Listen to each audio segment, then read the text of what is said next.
Ahmad, you asking me to call you? Are you sure, Ahmad? Ahmad, did you ask permission from your parents? Because my talk to you, and I noticed that you are just a kid. I mean, you don't, you lie with no even respect yourself. Hmm? And you talk too much, but you say nothing.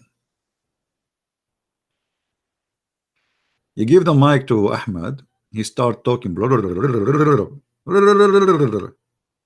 can you talk? No. He's like a gun machine. But he talk too much, he say nothing. And he lie. He is a certified liar.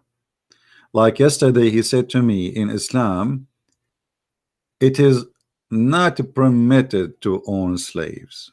And then we showed him from his own website, we got him busted. And we showed him in Arabic and we asked him to translate, and he lie in the translation.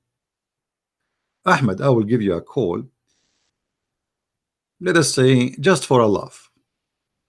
And let us see what you will say about what we are reading in front of us in the screen.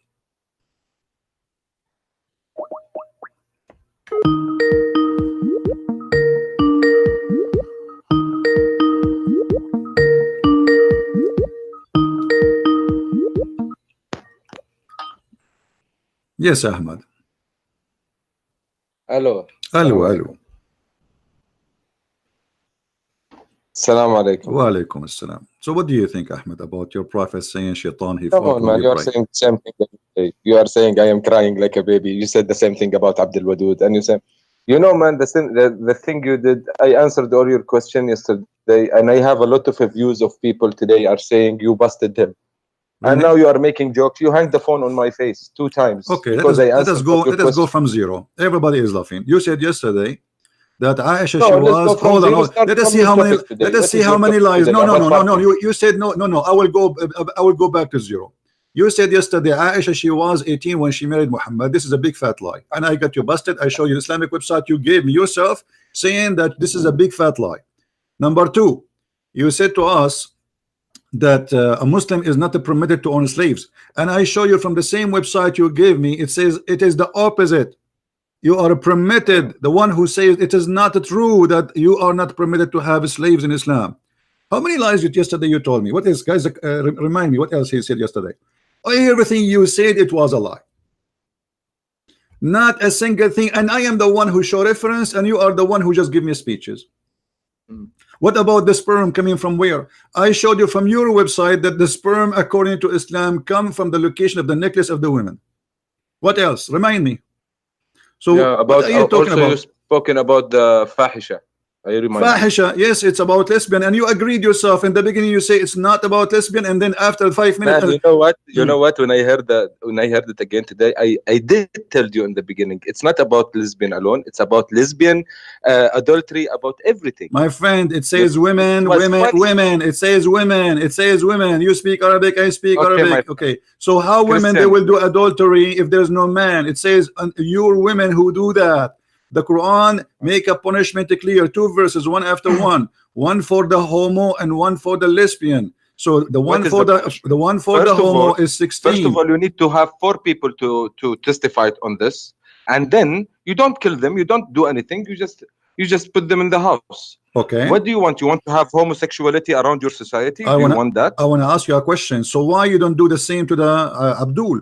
Why if Abdul he commits sin like you, if Abdul like you who became a homo, why you don't jail him until he died? Homo. I am married, I have 2 kids, alhamdulillah. I don't know about you. I'm not saying you are, my friend. This is not my business. You can be if you want. No, you said you are Abdul, you are a homo. I'm saying I'm saying why you don't do the same for Abdul. All the Muslims are Abdul.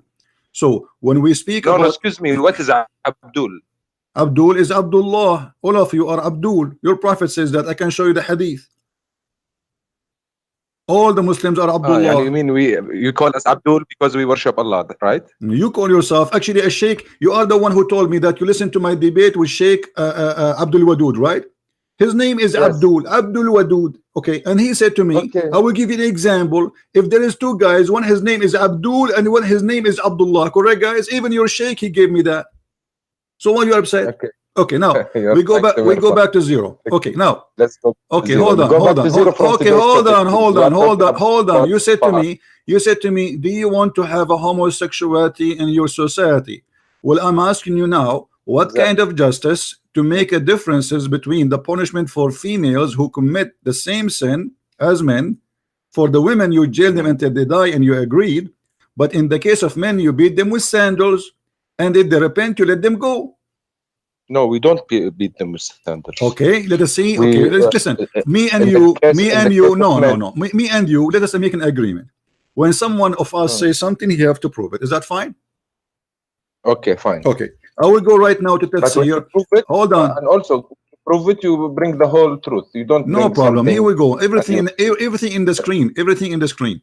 Here we go. For me, when I say something, I have to prove it. I go to your Islamic interpretation. And your Islamic interpretation is saying that clearly is a guy who's married do adultery, he's killed. He's married. If he's married, he goes. There is no verse in the Quran for that, and I challenge you. Man, you know, understand don't tell me la hawla wa la hawla hawla. Show me the verse in the Quran. I challenge you. There is no such a thing. This is you got something from the Hadith. So you Muslim, you don't follow Allah, you follow Muhammad. No.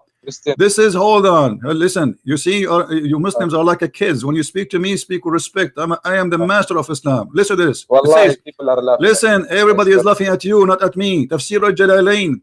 And when two of you and he says, who they do the act of adultery or homosexuality, hold on, let me talk. Don't want me to talk like let me read. Let me read. You said to me, show me the reference. I don't want you to read. I don't want you to read. I will not address this point. Wait a minute. Why? Let's be fair, because I saw the video yesterday. It was nice, but we talked too much and we lost a lot of time of putting verses on the screen. But we started already. I'm asking you why Islam punished the women by jail to death if she is lesbian, but you just punish the man by beating him by sandals. This is Quran.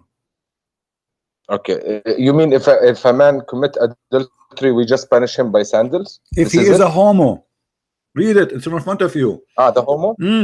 Okay, no, my friend. The homo, even the man, he have to die if he commits something. This is not in the Quran. I'm asking you about the verse in the front of us. The verse in the front of us, it says, وَالَّذَانِ يَأْتِينَهَا مِنْكُمْ فَآذُوهُمَا. And those of you, the men who do that, hurt them. How you hurt them? Your Shaik explained. Beat them by sandals. Wait a minute. You know what adhuhuma means? Adhuhuma. Let me explain. Adhuhuma. There is adhuhuma wa darar. Darar means physically. Adhuhuma means not physically. The opposite term, physically. Okay. So here, homosexual. You talk to them and you hurt them by words. And beat them by sandals. Your Shaik saying, your Shaiki saying, beat them by sandals. So the question is, why in the verse before it, and you agreed that if women they do the same act, we jail them until they die and there's no forgiveness for them, but in the case of a man, if he do that, as you see, we just hurt them by saying word to them or beat them by sandals and you let them go. I will answer you. My answer is for us Muslims. I don't care what you are reading. For Muslims, if anyone, woman or girl, woman or man, if they are married, they commit adultery, they die. That's it. And you can find that in the Quran. I don't care. No negotiation. Yeah, did he say? And we can find that in the Quran? To be honest, the first time I heard about no. Listen. Did you just say we can find that in the Quran that we kill them? Of course, you will find that in the Quran or show me. This is our resources. No, Quran or show me. Hadith. No, don't tell me or use the Quran. Show me the verse in the Quran. It says if somebody commit adultery, we kill him. Hadith zina.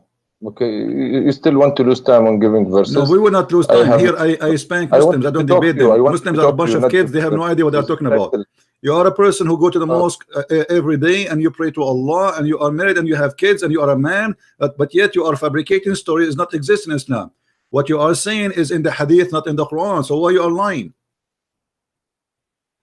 No, I said in the Hadith and the Quran. No, you said to me in the Quran, and then you added Hadith after. Okay, so it's not in the Quran. There you go. You want me to tell you? So you agree? So you agree that this is not in the Quran? Okay, now when I get you the source. Now you don't want to hear no, about I want it, no problem. I don't want your source. I know the source source already. I know what you are going to say to me. I know what you will read word by word. This is not the question. You said to me, you just admitted that this is in the hadith. The question is, do you accept hadith contradict the Quran? I accept hadith and Quran. My answer. But you Muslim, you say to us always, if the hadith contradict the Quran, we don't accept it. Yes. Okay, but the Quran never says kill them. But the hadith does. It doesn't contradict. Thank you very much. No, it contradicts. It contradicts. In the Quran, there is a punishment. No, in the Quran, punishment is to beat them only, not to kill them. Okay. Should we go to a better point? I wanted to talk to you because you are. Why you are jumping? Why you are jumping? Now you are taking advantage of people who are English, and you are a little bit. I'm taking advantage of you speak Arabic from here and putting words there and trying to be smart about stop changing topic. Why you are taking the word of your prophet against the word of Allah? Which one you worship, Allah or Muhammad? I worship Allah. Okay, so Allah, he says, if a woman or a man they commit adultery, we beat them, we lash them. And not in this case here. This is different verses. Okay. So why you follow Muhammad? We beat them.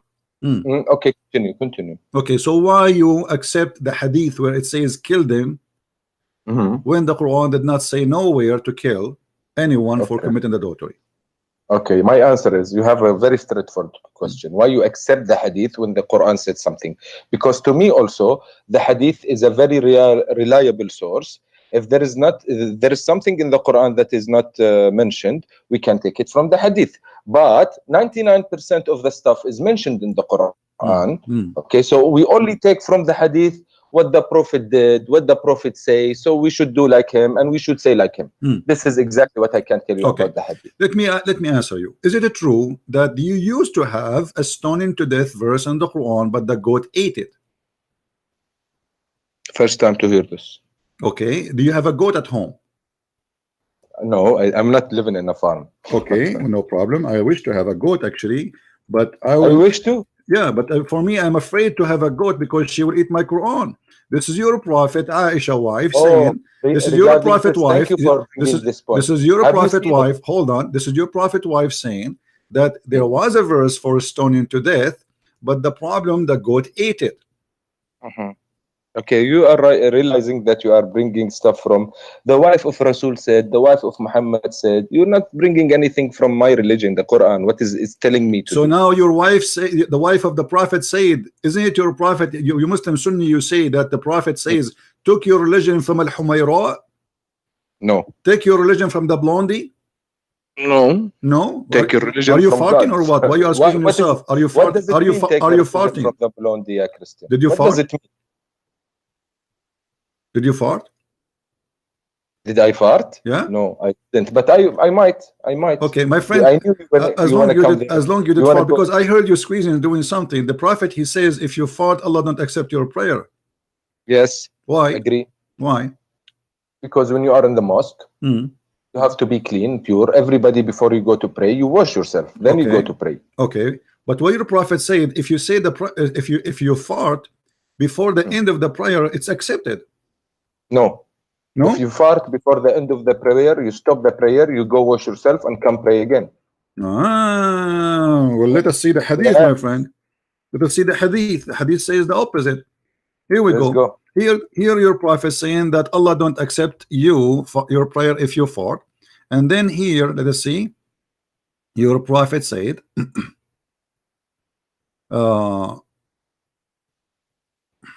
okay, read with me. Allah Messenger said, when he commit farting, meaning a man, and he is sitting in the end of his salat before saying the taslim, then his salat is acceptable. So why the farting in the beginning is not acceptable or in the middle, but farting at the end is acceptable? That's also a fabrication. Fabrication? You cannot fart, not in the beginning or not in the end. What do you mean fabrication, my friend? Why it's fabrication? Because I'm praying, as I told you, I pray 5 times a day. You just told me. Let me ask you. Okay. When you fart, what's the problem with Allah? What is the problem? There is no problem. You cannot be a problem with Allah. Okay, so why he don't accept your prayer? You are a human being. He created you. He created you in certain way. You digest food, and the food make gas, and the gas turn into fart. So what the problem with Allah? This is God teaching you to be disciplined when you are in a place like God. What if somebody don't have a control? I mean, I don't know if you have a custom of farting and having shit in the church. I don't think you do, guys. Right? No, hold on. You have a custom. I can show you that you Muslims, you have no problem that dogs go inside the mosque and piss. Do you want me to show you? I can't. No, show me. I don't agree with that. I don't disagree with that. No problem. Don't disagree? Yeah, no, don't disagree at all. Why should I disagree when there is a dog that coming in? So how come if you fart, it's your prayer is refused, and if a dog go inside the mosque and this is the house of Allah, it's fine? Who's praying, me or the dog? I'm the one who's praying, not the dog. Yeah, so why you don't? If the dog is pissing somewhere in the corner, what should that do with my praying? I'm praying in the front. The dog went somewhere and he. Well, you are there. You are praying in the same ground. You are praying in the same ground where the dog he pissed.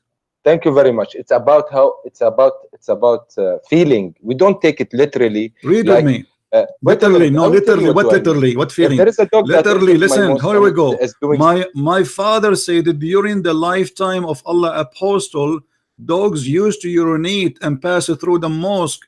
Come and go, bzz, bzz, and they piss. You know how the dogs they piss in your leg, they piss in the wall, they piss everywhere. Nevertheless, they never used to sprinkle water on it. You don't even clean it. Okay. Done? Finish? Yeah, answer me. How in the world a dog he piss inside the house of Allah, and you Muslim you don't have a problem with that, and at the same time you don't even clean it? I would know. Here, where is your mistake? Sometimes who on the earth doesn't clean where is the piss or what you tell me? You Muslims don't. Here we go. The hadith in front of you. This is Sahih Bukhari. This is according to you, my friend. We are the most. I think this is my opinion. I think Muslims are the most hygiene people in the world because we should wash ourselves 5 times a day and pray 5 times a day. So yeah, we are very hygiene. Right. Yeah, right. The Muslim, they were the most hygiene people in the world, and your prophet was full of flies. Now, as long as you are the most hygiene people in the world. God help you, my friend. God help you. Allah yahdik. Okay, are you going to answer or not? You want to call me names or what? I will answer. No, look, answer me. Why you are not? Here we go. This is the hadith in front of you. This is Sahih Bukhari. Don't tell me it's weak. Don't play the game. This is Sahih Bukhari, and it says it clearly: dogs get in, dogs get out, and nobody even care. Okay, yes, we don't care. The dog is a creature of God. If it came, I will not beat it out of my mosque. I will not. If I can prevent it to do something before it does it, yes, no problem. But if it's already doing it, I cannot stop it. Khalas, it happened. So imagine if you are peeing. Is it okay? Imagine if you are peeing and you are safe. What if it's a man? Back and stops you? Okay, what if it's a man? Even the man.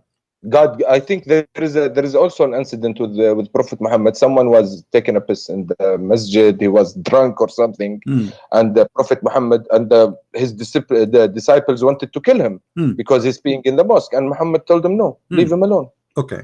So what does that tell? So you can piss. You can piss. Right? Okay, you can piss in the mosque, and there's no problem with Allah. Yes. No. Why? You said to me we are very hygiene people. You said to us we are very hygiene people. Why a Muslim guy he will piss in the mosque? No, I did say you don't go to the mosque to piss. No, this is a guy. He was pissing when the people are praying in the mosque. He is in the mosque. It's a small room. It's not like a big place. So the guy he zip and he grab his penis and he start pissing. And you're a prophet. He have no problem with that. According to the Bible, when Jesus saw the Jews sitting and buying in the temple, he flipped their tables and he kicked them out. How come your God? How come your God Muhammad don't have any jealousy for? Muhammad is not my God. Alayhi salatu wasalam. He's my prophet. He's your God. No, he's my prophet. Okay. He's not my God. Say the shahada for me. أشهد أن لا إله إلا الله وأشهد أن محمدا رسول الله. Translate. I bear witness that there is no God but God, and I bear witness that Muhammad is a messenger of God. All right. Now, So now you just associate the name of Allah with the name of Muhammad. Why? No, I can say it in a different way. No, you cannot. I bear witness that God. I bear witness that God is. There is no God but God, and I witness that Muhammad and Jesus and Moses and Ibrahim. See, this is not the all shahada. the Don't fabricate now. God. This is not the shahada. This is not the shahada. This is a fabrication. So the shahada is in Islam is to put the name of Allah with the name of a man. His name is Muhammad. See, and, it didn't like my answer. And we just showed you. We just showed you. If the shahada. Quran says something and Muhammad says something, you Muslim follow the Muhammad. You don't follow the Quran. You know what? I'm afraid that I'm gonna piss you off, and then you're gonna hang up the phone on my face. Don't forget about. Don't forget. I would like you to piss me off. Don't worry. I want you to answer. Until now, you answer zero, nothing. We keep jumping from a place to a place because you have no answer. I showed you that. I showed you how dogs they piss, and you said we have no problem with that. But yet, in the same time, you said to me we are hygiene people. How you are hygiene? Okay, let me ask you. Let me ask you. Let me ask you. Let me ask you. Hold on. How your prophet he used to clean himself? I don't know. Maybe he go to wash himself. I'm not interested in how this small stuff, how he go. I should be, but I'm not, because this is not my religion. My religion is the 10 commitments you have. Don't kill, don't steal, be good to your wife, be good to your mother, be good to. This is the commitments. The Quran, I want to talk about this. My religion doesn't say something else. In the Quran, it says don't kill, don't steal, don't cheat. The Quran, all of it is about killing and cheating and stealing. I dare you. Yalla, bring me one. All right, here we go. About killing. Bring me one about killing. Let's go step by step. All of it. You choose for me a chapter, and I get you busted. Who's now? You said that when I bring something, I back it with evidence, right? Yalla, please. Okay, here we go. Go, yalla. Verse by verse, please. Because there is one verse that said, if you kill one man, it's as if you killed the whole humanity, and if you save one man, as if you save all the humanity. Okay, but this was not for you. This is supposedly for Musa, as he is copying the Jews. In case you don't remember. Quran, though. It's in the yes, Quran, right? But this is supposedly Muhammad saying what God he says to Musa, not to Muhammad. So if Muhammad is saying God words, why he should okay, if we go and read the interpretation for this one too, it says that those who they are, the one innocent man is the one who is a Muslim. If he is not a Muslim, he is not innocent. Do you agree or not? I agree. Okay, so you can kill anyone who is not a Muslim, but if he's a Muslim, no, I didn't say kill. I say I agree with what you said. An honest man is a Muslim. This is what you said, right? Okay, so if not a Muslim, we can kill him, right? No, not kill him. He's not honest. That's it.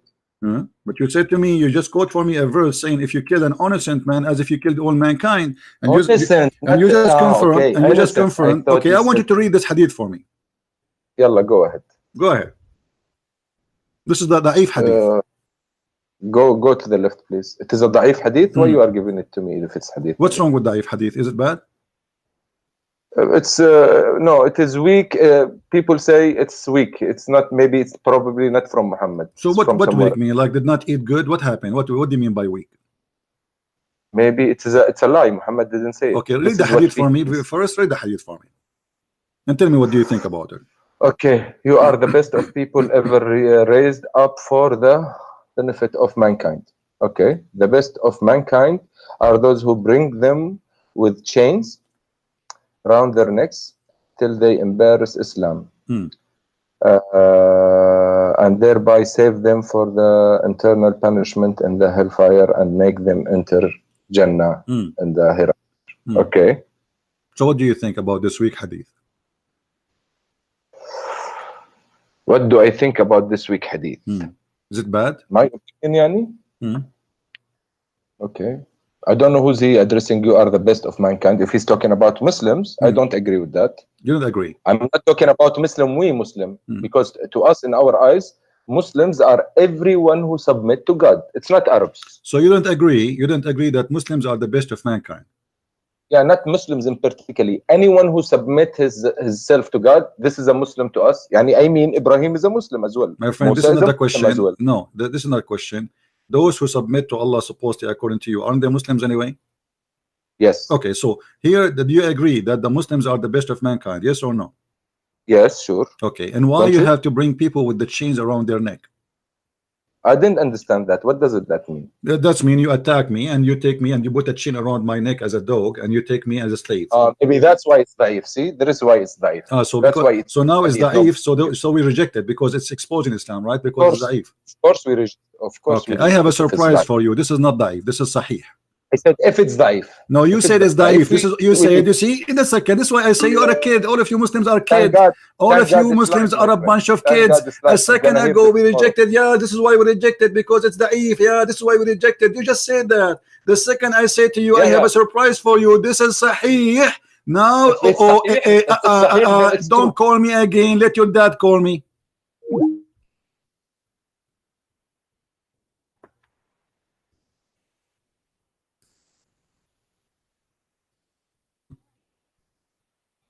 I did not open a nursing school. If you think I'm your mommy and I have nipples, I don't.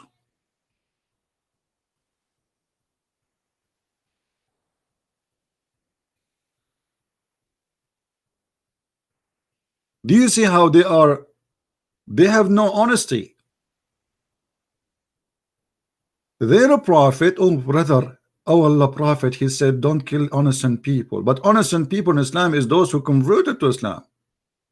Otherwise, everybody is a target. You, Muhammad, he unleashed Islam on anyone, and the fighters of Islam on anyone don't accept Islam. So the duty of a Muslim, and this is in the Quran, chapter 3, verse 110, it says you are the best of mankind. So the Muslims are fascist. The Muslims are Nazi. They think they are the best of mankind.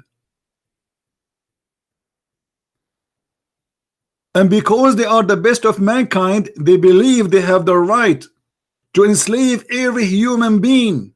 It doesn't matter who you are.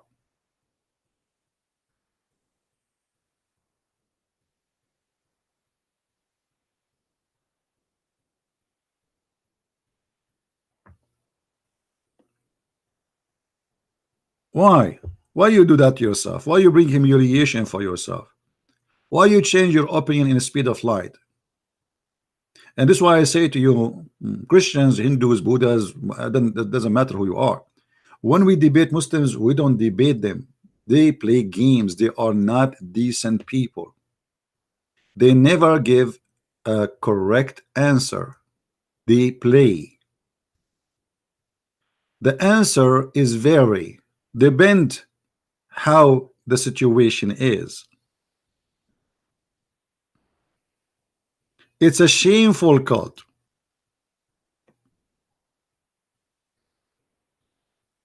Disgusting cult.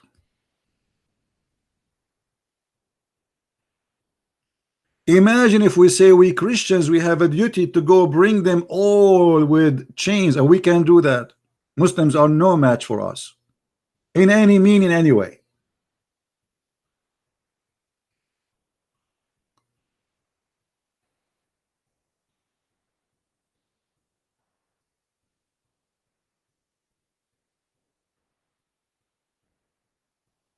But we are not filthy.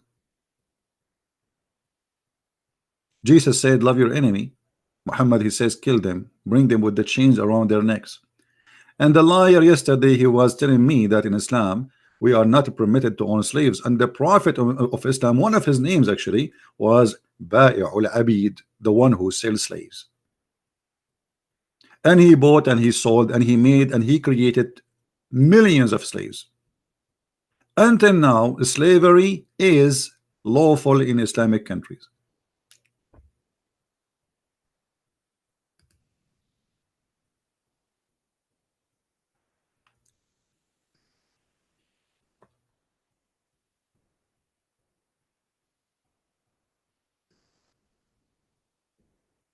Do you see how shameful this cult is?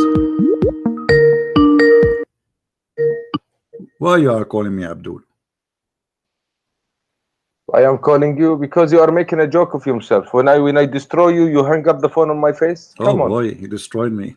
I did. There is people listening. You know, brother, you remind me when you Muslim, you have war with Israel and you lose the war, and each time you claim victory.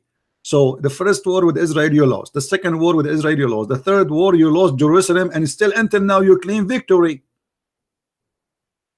No, we are not claiming victory. You do, and you celebrate victory every year. Let me ask you now. Did you say to me that I reject this hadith because it's da'if? We lost the war, but why did we lose the war? Because of people like you. People in Palestine are killed and dead every day. They are dying every day because people of you. Okay, what? Let me ask you. What you are doing? Okay, hold on. Hold on. If you ask me, I would love to go and join the U.S. the Israeli army in case there is a war, because this is their land and I can prove it. This is what I want to talk about. You want to talk about this? Bring a Palestinian guy and bring an Israeli guy. Ask both of them. Ask the Palestinian guy. Where were your fifth grandfather? He will tell you buried in Palestine. So what? Ask the other Israeli guy. Tell him, where is your fifth grandfather? The first time, hold on. The first time the Muslim they enter the land, it is during the attack of Umar ibn al-Khattab. Before that, there's nothing called Arab in that land. Do you agree? Before that, Arab was not exist. Come on, Arabs was we are descendant from the Ismailis. What Ismailis? Don't give me this garbage, my friend. Don't go there now. Listen. In Jerusalem, in the attack of Jerusalem, everybody knows that Umar ibn al-Khattab is the one who attacked Jerusalem and he took it. So and before that, nobody speak Arabic there. Let me ask you now. Let me ask you. The Jews, they say that Jerusalem is their city and Israel is their land. Do you agree with them or not? No, I don't agree. So you are saying whoever says that is a liar? I say whoever says that Israel, their land is in Palestine. Yeah. Is a liar? No. They started there, but now it's not their land. Why now? It's Palestine land. Why now it's not their land? Why now it's not their land? Who is the one who gave them that land? Oh my God! Don't say oh my God. So do you deny? Say oh my father. So oh my Allah. Okay. Don't say. Wait a minute. Now you are in America, right? No, I am in China now. Okay, America. Didn't they come and they killed all the Indians? No, it's not true. It's not true? Not true. The Indian, they were killing each other. Almost they are finished killing each other. And actually, let me tell you about America, Abdul. In America, if you are an Indian, you don't pay tax. I pay tax, which means Indian in America, they are treated more high than any American. They have a special right. In the Middle East, you took Jerusalem from the Jews. Do you treat them equally to the Muslims? No. Ibrahim have two kids. Right? Really? And yes, Ishmael and Jacob, and we are brothers. Okay, we will go there. We will go there later. We'll go later. Now answer me. Who is the one who gave Israel, the Israeli, their land? God. What is the name of that God? Allah. Okay, Allah, he gave the Israeli the land, right? So why you are saying this is not the land of the Israeli? Yeah, God told them uskunul arda. He didn't tell them go and kill everybody. No, actually he told them to go and kill everybody. Yeah, this is see, this is according to your scripture. No, this is according to your Quran. Do you want me to show you? Yeah, show me that in the Quran. God tells Bani Israel go and kill everybody. All right, no problem. Here we go. Let us go to the Quran and show you. And you, in a second, you will say to me, "This is a da'if Quran." You promise me? No, this is Quran. There is no da'if and no da'if. Okay, here we go. This is the Quran, chapter 5, verse number 20. Read it. Yeah. Oh man, I read my scripture in Arabic. Read it in any language you want. Let me read it for you in Urdu. You know, see, you are making jokes of yourself. You are making fun of yourself. I am making fun of you. You are saying to me the Quran did not say to the Jews go and kill whoever there, when the Quran saying that of course, literally. You know, because if the Quran tells the Jews go and kill everybody. Yes, it says that. Read it. Here we go. Read. Why you are reading in your heart? I want you to read loudly. Be proud about your God saying, "Hey, Jews, go and kill the Palestinians." When Moses said unto his people, "Oh my people, remember Allah favor into you, how he placed among you prophets, and he made you kings and gave you that which he gave not to any others." Very good. So very good. Continue, brother. Don't stop. Very good. Okay. Any other of his creatures. Okay. "Oh my people, go into the holy land, which Allah engrade for you, then not in fight." So it's telling him not to go and fight everybody. It says that. It says that. Oh, it says go and fight. It says go and fight. They're not in fight. It says, right? No, a flight. This is a flight. This is not fight, my friend. You are not reading rightly. It's not a flight. It's not fight. It says a flight. See, that's why I'm telling you. Give me my scripture in Arabic, right? No problem. You can. Let us read it first in English, and you can read it in Arabic. No problem. Okay. They said, "Oh Moses, a giant people train and we go not into." See, it doesn't make sense in English. That's why you guys have a confusion. He said to him, in the Palestinian, they are giant people. Your Yasser Arafat is not even the size of my to the height of my knee. So as you see, the Palestinians have nothing to do with those you call them Palestinian today. Those are giant people. And here you will see it says that he is ordering he is ordering. No, this is not an argument. Your argument is your Allah, he ordered the Jews to go and kill the Palestinian. You said to me, shut up. You said to me, nowhere in the Quran it says you said, let me spank you nicely. You said, and everybody heard you. Everybody heard you. Listen, you said nowhere in the Quran says Allah, he said to the Jews, go and kill the Palestinian, and the verse in the front of you. And then the Jews, you are not putting it in Arabic. My question. I will put it in Arabic. Here we go. Read it first in English. Yalla. I read it in English. Thank you very much. No, you did not finish yet. No, you did not finish. The Jews refused to kill the Palestinian. They refused. Allah get angry from them, and he cursed them for that. And he made them lose their way in the desert for 40 years. No, that's not true. Not true? Now I remember. I show you that from the hadith. I can show you that from the hadith, brother. Okay. See? If I show you a da'if hadith, you accept the story. It says that Allah, he cursed them and he made them lose the way for 40 years. Can you let me talk now? I'm asking you, if I show you the hadith where it says Allah, he made them lose their way for 40 years. Go back to Arabic. This scripture, I want it in Arabic. No problem, no problem. No problem. I'm asking you, if I show you the hadith where your prophet said that Allah, hadith. This one is a Quran. I want to talk about Quran. So you don't accept hadith now? No, I accept hadith. Okay, now I want to talk about this. Don't jump the gun. So now, because now the Quran did not mention that Allah, he made them lose the way for 40 years, you don't accept it? Oh my God! See, yeah, do you accept that Allah, he made them lose the way for 40 years because they refused to kill the Palestinian, or you don't accept that? No, you don't. It was not. God told them there is a bad people in this place. Go and fight. That was the story, not Palestinian. And what you are saying, you are misleading the people. Those are not Palestinian. They didn't go. They didn't go. Okay, listen. So did Allah curse them because they did not go and kill those people, and he made them lose their way for 40 years? Yes. But you said to me, there's nowhere in the Quran it says Allah. No, don't tell me they said to me. God told them, go fight these people because they are very bad people and they did corrupt in the land. Go fight them. Okay. Where it says that? Where it says that? Where it says that in the Quran that they are corrupting in the land? Go and fight them. Unfortunately, the Israelis, they felt where it says that those are bad people and this is why you can kill them. Can you tell me why you did put the verse in Arabic?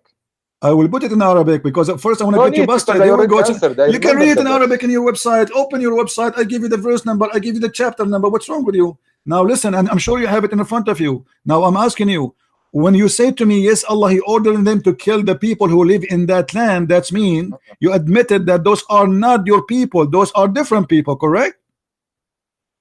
What is your point? Yeah. So now my point is that you are a liar. You Arab know. I'm not a liar. The Arab never been there. We are the Arab. We are the Arab, and you are not an Arab. I think you are an immigrant from somewhere. I am an Arab. You are not. Yemen. And listen, we never been there, and we never enter in that land until Umar ibn Khattab he came. And you are a liar. And here you just said, and you just said, admit, and you just admitted those are not Palestinian. Everybody heard you, guys. Did he say those are not Palestinian? So okay, I am asking you. I'm asking you why Allah created war. Why Allah gave the Jews the land if they don't deserve it? Do Allah knew the future that the Jews are not good? Why he gave them the land? Okay, can I answer now your question? Please let me answer. Yeah. Okay. You are talking about Umar ibn Khattab. Umar ibn Khattab, when he came, he didn't take the land. I'm not talking about Umar ibn Khattab now. I'm talking why Allah gave them. You mentioned Umar ibn Khattab. Why Allah gave the land to the Jews. Stay with me. Focus. Stop playing with your nose. Why Allah he said to the Jews, this is the land Allah assigned into you. He assigned It's a land ordained for you. It's ordained for you like heaven. So Allah is the one who said that He gave them the ownership of the land. But they got lost in the desert because they didn't follow His okay, but rules, then He right? lead them still. He took them there and He gave them the land. 40. No, He didn't give them. He told them, go take the land if they do His words. They didn't do His words. No. Here we go. The story there, it says, you see, just to show you how silly you are. The verse in this is the verse in the Quran. This is not a hadith. It says, their Lord said to them, for this land will be surely forbidden for them for 40 years only, which means the forbidden is going to be only for 40 years. Why you are lying? I'm not lying. It's in front of you. Why you are lying, the brother? You know, you have some people in your chat. Brother, don't change the topic, brother. Brother, don't change the topic. It says forbidden for you for 40 years, not forever. You will not let me talk, right? No, I'm letting you talk, but I cannot let you escape. Okay, please. There is some people here in your chat. They are writing, this guy who's talking to Christian is a little bit intelligent than the people he used to talk to. So maybe you are used to talk to maybe people who doesn't know Arabic or stuff like that. No, my friend. But with me, you cannot deceive me. Let me tell you the history of people who talk to me. We have donkeys. We have a mule.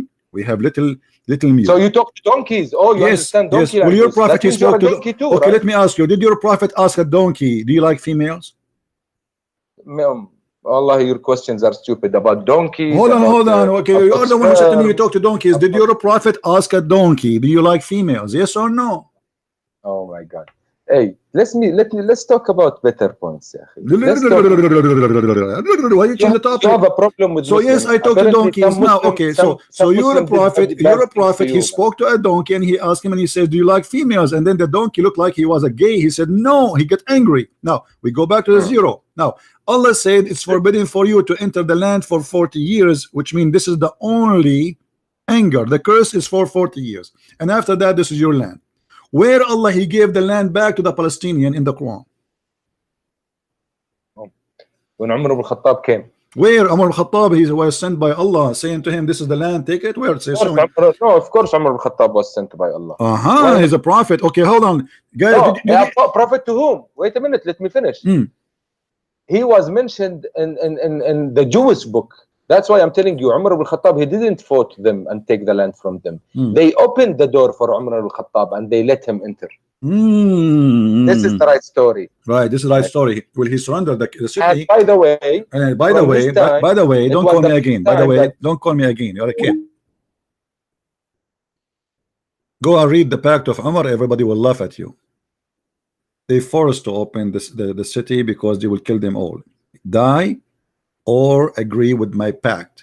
And the Pact of Umar, you can read it if you read the chapter 9 verse 29, interpretation of Sahih of Ibn Kathir, you will see the Pact of Umar there, where he humiliated the Christians and he destroyed their life, and he forced them to pay the jizya like dogs.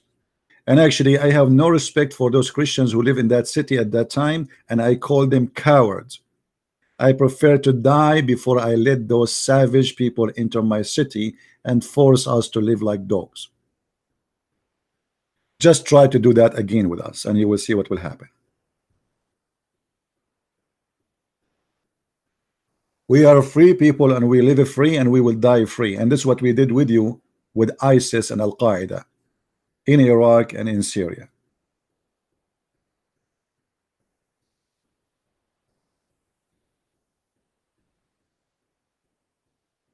Cowardness will lead you to a disgrace.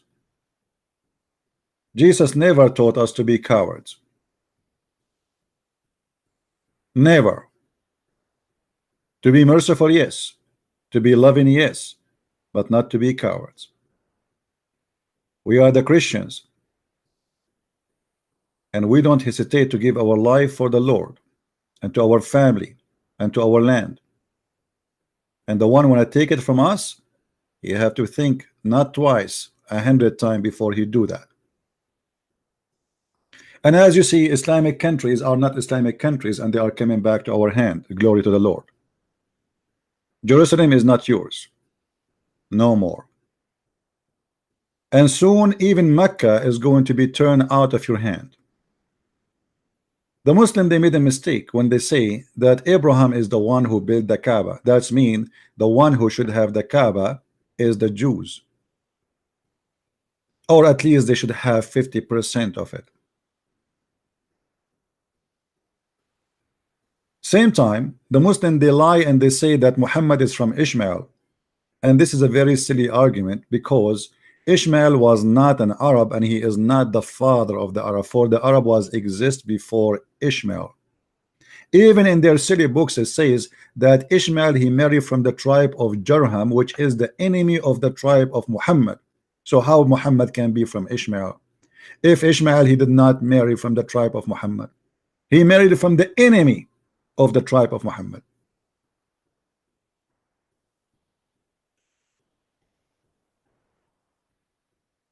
As you see, this is the land of the Jews, and even the Quran confirm. And the funny that the whole Quran never mentioned the word Palestine once. Do you believe it? Not even a single time.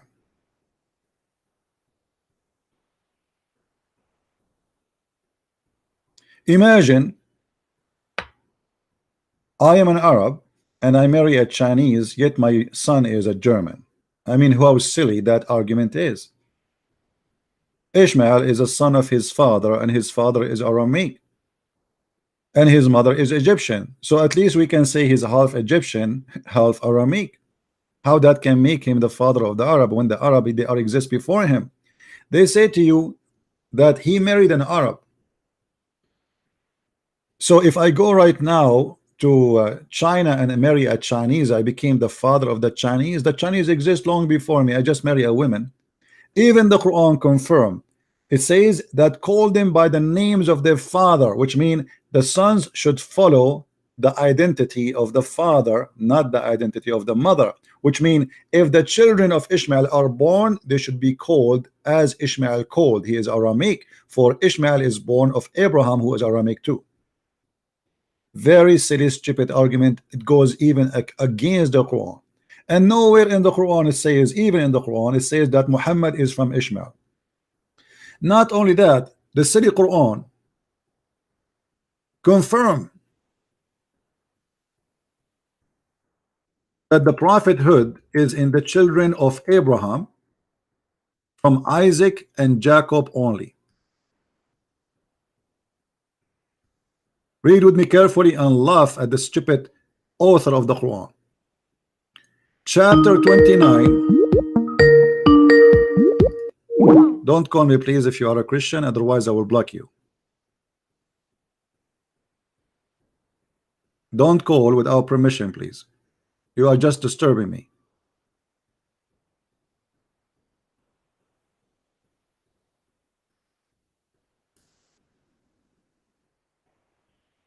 And we bestowed on him Isaac and Jacob, and we established the prophethood and the scriptures among his seed. Which seed? As you see, he mentioned Jacob and Isaac.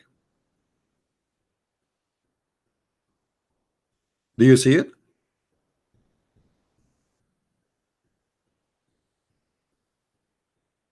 Same time, Ishmael have nothing to do with the Arab. And actually the Arab are not even an ethnic group. You see, I am an Arab supposedly, but we are not really a nation. The Arab is whoever live in the desert. The Arab is an Aramaic word, mean people who live in the desert. It's the same as you say today gypsy. So you can say, hey, gypsy. I look like a gypsy sometime. I like a music. La, la, la, la, la, la, la. And we eat hummus. By the way, hummus is not Arabian food. All the food you see in the Middle East, this is have nothing to do with the Arab. The Arab, they eat only simple food because they live in the desert. Palm date, milk, cheese, you know, like something from the cow, from not the cow, sorry, from the goats. Even cows don't have. They don't do farming. They have nothing to do with farming, so their food is limited. So all the food you see, this is not even Arabian food. Like you see, if you go to some countries, those are countries we occupy them and we force them to speak our language, and then we took whatever they have. We took their food, we took their civilization, and we claim it to Islam. Muslims do not know until now how to build a house. Until now, if you go to the Middle East, you will see that all jewelry stores, they take off in Saturday and Sunday. Why? Because nobody knows how to make jewelries except the Christians and the Jews in the Middle East.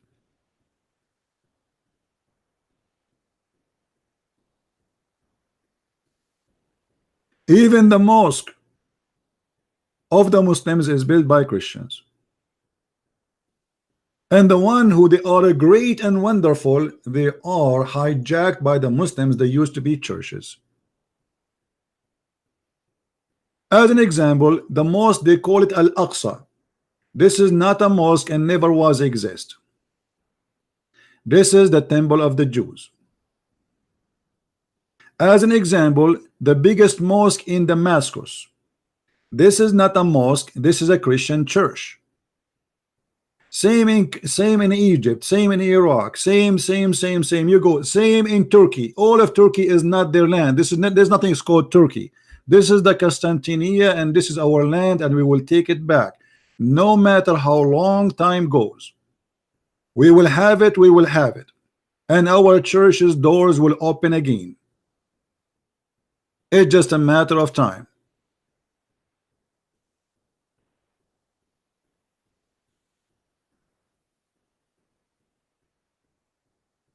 If you go right now to countries like Emirat, who built Emirat? Christians, Hindus, Buddhas. Muslims, Big Billy sitting home doing nothing. Until now in Saudi Arabia, they do not, there's more than 70 to 80% of the population do not know how to write, how to read.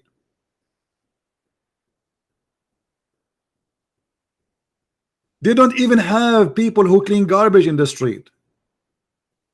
Even those, they import them from abroad. It's a lazy nation. I am from there, and we know what we are. I'm talking about myself, my people, not talking about someone is a foreigner. And then in the top of that, we have something called the month of Ramadan. The month of Ramadan is the biggest disaster in economy and civilization for the Arab and Muslims. Why? Because you have 1 month a year is dead month. People do nothing. Nothing. Big Billy. And yet they claim they are fasting. In fact, in the month of Ramadan, everybody gain weight at least 10 to 15 kilograms. And the price of food skyrocketing because people are eating like goats. There's no jobs. There's no companies are open. Nobody do any business. Everything is dead. And the Muslim, they call it fasting, but in fact it's the month of sleeping, because all what they do, they sleep all day and they wake up all night to eat. The morning come, we sleep again, and we open our eyes 5 or 6 p.m. and we eat again. All what they do, they flip the day night and the night day. Yet they claim that this is a month of fasting, when the fact this is a month of food and eating.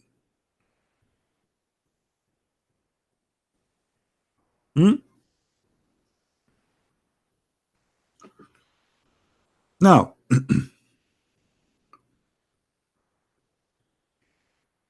shall we give Mr.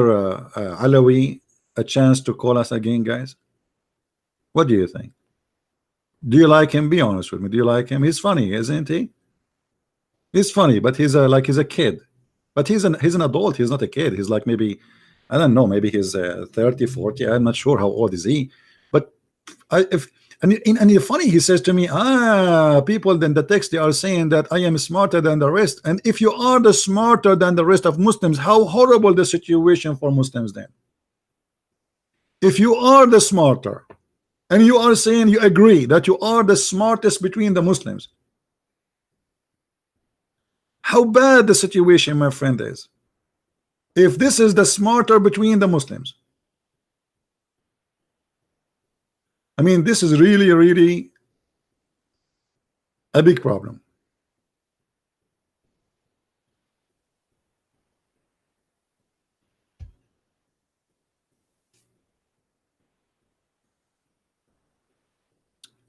Do we have any Muslim would like to say something?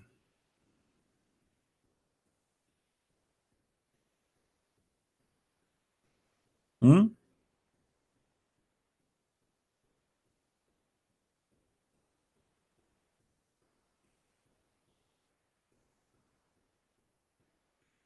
You know, when he was so proud about himself that he is the best between the Muslims, I think he felt so good. I think he wanted his wife to hear this. Hey wife, look what they are saying about me. Come here, come here. You remind me of your God saying in the Quran that he is the best of the creators. And I find it very funny and very stupid how he says that he is the only creator, but he says he is the best of the creators. Same as when you said I am the best of the stupid. Allah is the best of the creators. How that can be?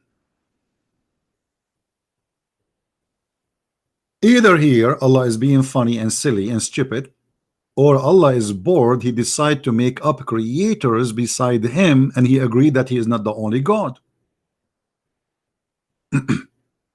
By the way, guys, brothers and sisters, I was #1 in my classroom. Actually, I was #1 in the whole school. But what I did not tell you, that my school was at home and there's no other student but me. How you can say he is the best of the creators if there's no other creators? The story behind this, we know it. A guy was sitting with Muhammad. He is his scribe. His name is Abdullah ibn Sarah. When Muhammad he recited that verse before he arrived here to this point, the guy he added, so pleased be Allah, the best of the creators. Muhammad he said to him, put it there. The guy he said, but what? He said, but what you just said. He said, but this is what I said. He said, but it came to me the same as it came to you. And because of that, the guy he left Islam and he starts saying to everybody, Muhammad is a big fat liar. I said to him, and he said, I said to him so and so, and he said, write it there. So if Muhammad is a prophet inspired by God, well, I am then a prophet inspired by God too, because I am the one who said that. And this is all written in their Islamic books, not in the Christian books. All this scandals in their Islamic books.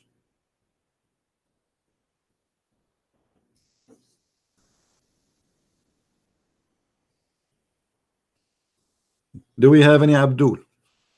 Mayday, Mayday. Huh?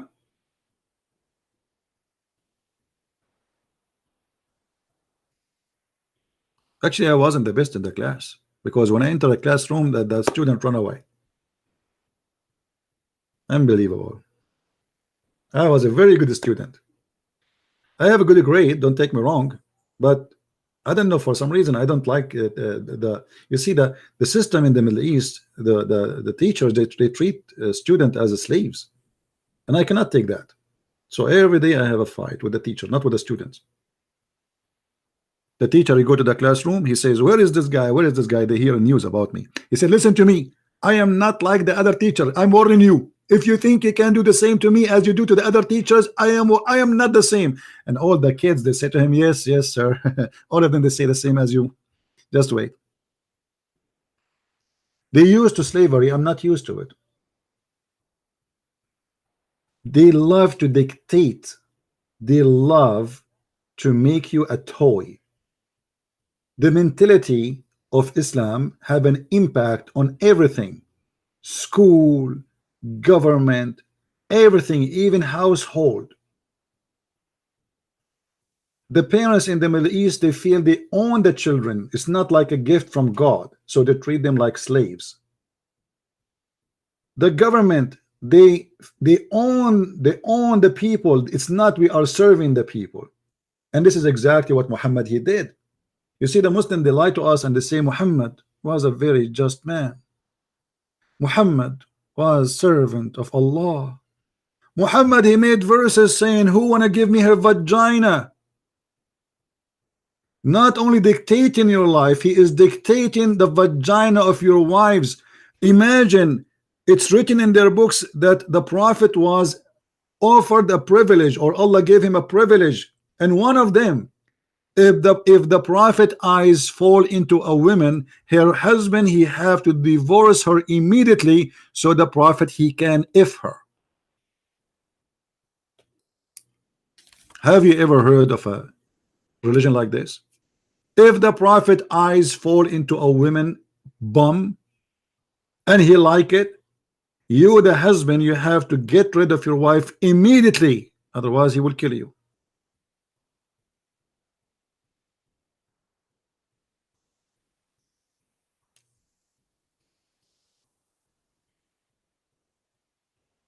It's a religion of dictatorship.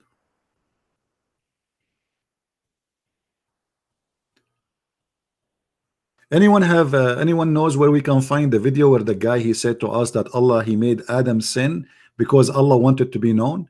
If somebody have that video, if you know where we can find it, so give it to me so we can play a little bit of it. Imagine even that the sin of Adam, Islam teach that Adam was a victim of Allah. Allah dictate the sin of Adam. Allah dictate your sin, my sin. Allah wrote your sin before he created you as a destiny, which means you do not have a choice to do or not to do.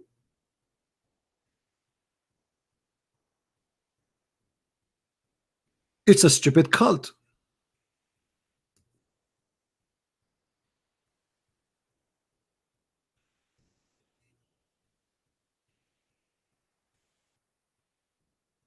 And as you see, everything we're saying, we can prove it.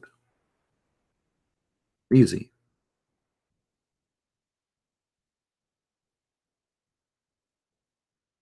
All those references saying clearly that Adam was a victim of Allah, and Muhammad is proud about that. Allah, do you blame me? Musa says he was debating Adam, which is funny. I mean, how they can debate if both are dead? But let it go. Muhammad, he say things. So Adam and Musa, they have an argument and the debate. And Musa says to him, because of you, we are kicked out of heaven. Adam said to him, you Moses, you are favored by God. He spoke to you. He wrote the Torah for you by his hand. Yet do you blame me for doing a deed which Allah had decreed that I should do 40 years before he created me? Decreed that I should do. Have you ever heard of a stupid cult more than this? So the whole sin story, according to Islam, it was a decreed by Allah, and we are sinners because he wrote for each one of us 40 years before he created us what we will be.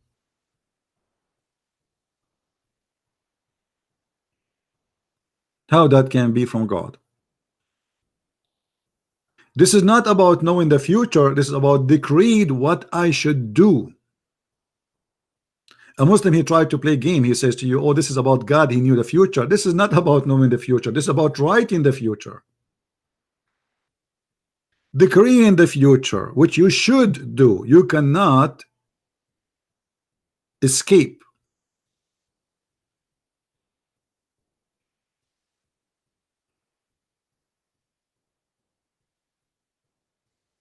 And this is why the Muslim guy, he said to us in the debate that yes, Adam was a victim of Allah, and Allah he decreed his sin because Allah he wanted to be known. Allah wanted to be known. Well, nice to meet you.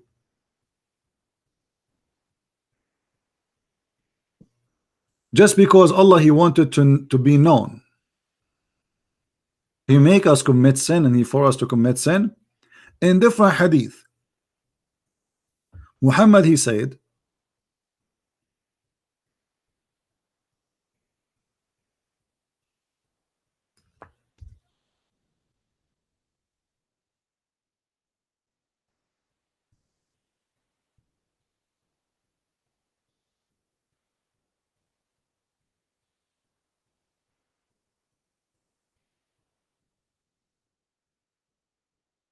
that if you Do not commit sin.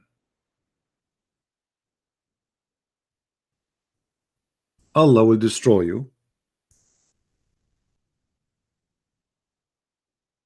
and replace you with people who commit sin.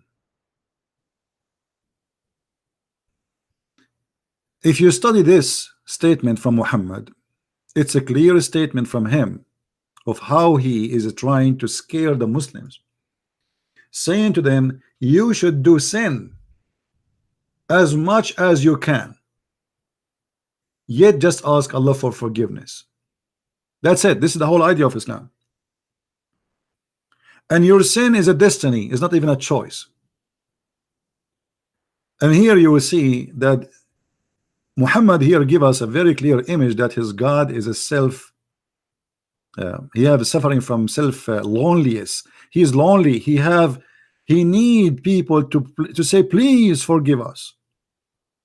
By him who is the hand is my life. Muhammad is swearing by Allah. Muhammad swear by Allah. Allah swear by the fig.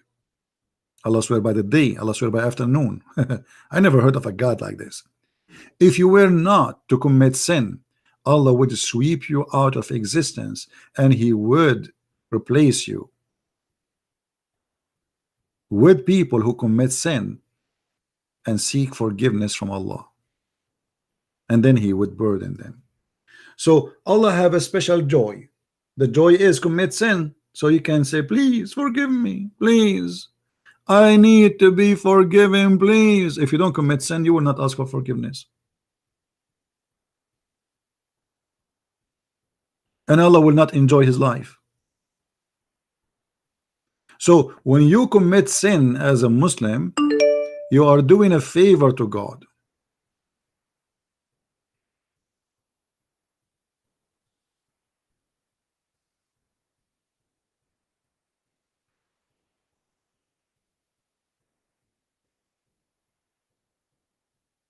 How silly, how stupid this cult is.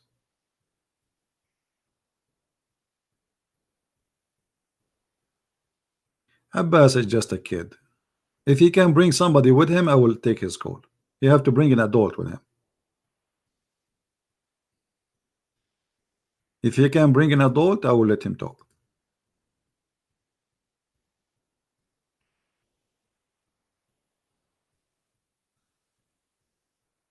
I am not Muhammad who enjoy playing with kids. You remember the Prophet when he saw one of his companions, they were going to steal some money from the neighbors, and in their way back, the man, he want to go home fast. So Muhammad, he said to him, why you are rushing to go home? The guy, he said, I am newly married, which means he missed his wife. Muhammad, he said to him, why did you marry a widow? Did you marry a woman she is not a virgin, or you did marry a little child? The man, he says, well, I married a widow. Muhammad said, why you stupid, you do that? Why you don't marry a young girl so she can play with you and you can play with her? Muhammad, he encouraged a man to marry Aisha again, a girl with some dollies and Barbies.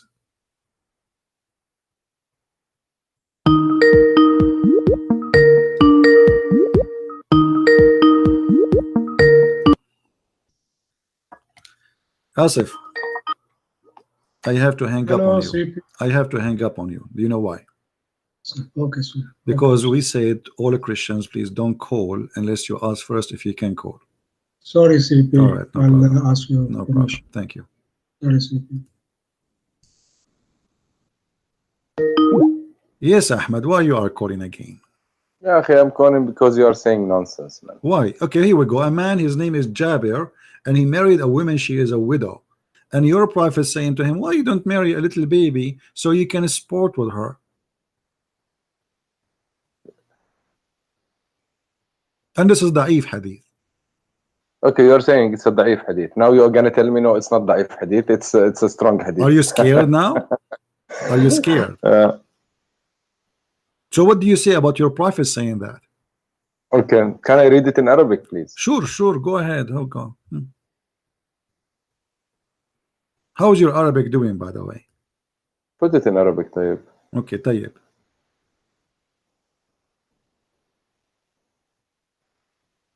Hello, Christian. I put it for you in Arabic. Go, read. Wallah, wait. Wait, please wait. Because you have you always like to hang up on the people. What I can do? I mean, I lose my patience with kids. But this, I want to address 2 points or 3 points before you close. No problem. Let's finish this one and you can go.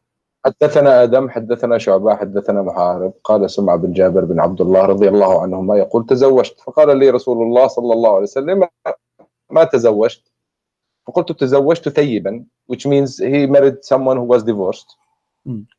فقال ما لك وللعذارى ولعابها فذكرت ذلك لعمرو بن دينار فقلت عمرو سمعت جابر بن عبد الله يقول لي رسول الله صلى الله عليه وسلم هلا جارية تلاعبها وتلاعبك. Right. So your prophet saying what? That why you don't marry someone so you can, she is a virgin, so you can play with her. Explain to us how it's different to play with the virgin and why he cannot play with the women she is a widow or she is divorced. Okay. And it says Jariya, which means a young girl. So why your prophet advising a man who is already married? You are married, right, Ahmad? I am married. Okay, so imagine you see your prophet, with my respect, your wife, and he says to you, hey Ahmad, did you marry a woman, she is a virgin, or no? You say no, I married a divorced woman. And then he says to you, why Ahmad, why Habibi, why Habibi Ahmad, Habibi, why you don't marry a young girl, Habibi? They are fun, Habibi, we can play with them, Habibi. Let us play with the girls, Habibi. It's good to have a young girl so we can play with her, Habibi. What do you think about that? Okay, Wallahi, Christian, if I come to wherever you are one day, I will offer to be your friend, I swear. No problem. Because you're a funny guy, huh? I agree. Habibi, but you forget about me, funny guy. It's the funny is your prophet here. I mean, the guy is happily married. He want to go and see his wife. What the business of Muhammad? Okay, why you have a problem with this verse? Can you tell me? If I okay, with my respect your family, again, I'm not insulting. Thank you very much for let us say your sister is married to a guy, his name is Jabir. And then I am a prophet Muhammad, and I say to Jabir, hey Jabir, why you married the sister of Ahmad? Habibi, Jabir, what's wrong with you? Marry a child. Habibi, married a child, a young child, Habibi. So it's fun, so we can play with them. And you are saying to me, what's the problem? Be honest, you will not be angry. You will not be angry. If somebody is saying that to your brother-in-law, I will be honest. First of all, theoretically, I don't know where you bring this from. You will say now it's sahih, maybe not. There is 6,000 saying or hadith from Rasulullah. Now 1, 2. What is the problem with this? Okay, one guy is telling one guy, why you married a 30 years old woman when you can marry a 20 years old woman? My friend, so what is the problem? My friend, okay, hold on. First of all, he didn't say child. You are taking a child. No, it says Jariya. It's a child. It's a young female. Secondly, you are saying what's wrong. I mean, a guy, he is married. Why you are tempting him? You are tempting the man to leave the wife he have and to look for a child. And the purpose is what? Is not to have a family. It's just to play with her. Is that ethical for you? Be honest with me, Ahmad. Is that I am honest with you. I am honest with you. My question, my answer to you will be. As I told you, I don't know where is this hadith. This is the first time I heard it. Second of all, you are talking about ancient Arabs, man. It's the same point you talked to me about Aisha yesterday. He married her, you said it at 6. There is people saying at 9. You don't know people, and even Jewish people, even 1,000 years before Muhammad, they were getting married at 6 and 7 and 8 and 9 wife, and 10. They were huge women at that time. My first wife was an embryo. Your first wife what? Was an embryo. What does that mean? Sorry, I didn't understand. Before she was born, I get married to her. And we have babies before she was born. I mean, what are you talking about, man? Listen, here we go. We have an ethical problem here. What is the business? The man is not complaining. The man is not complaining. He is happily married. He want to go and see his wife. Why the devil? This is the devil. Why the devil is tempting the man to leave the wife he have and he is happy with her and to go and to find a child, and the purpose is what? It's just to have fun. Okay. Why don't you talk about Muhammad when he said, don't kill a tree, don't kill a woman, don't kill an old man? Did Muhammad kill trees? Did Muhammad kill trees and burn trees? No, he didn't. What if I show you what you will do? What? Maybe you will show me an incident, maybe because there was a tree between two guys and then he took it. What about your prophet? Not only cutting trees, not only burning trees, he is cutting necks of people. Not only that, what about your prophet? He dig the grave of dead people. I will ask you about this guy, the one who cut his neck. I will ask you, I will tell you, why did your prophet cut the trees? Yes or no? I never heard about him. Look like you never heard of anything. No, this is what I'm saying. What you are saying, I never heard about it.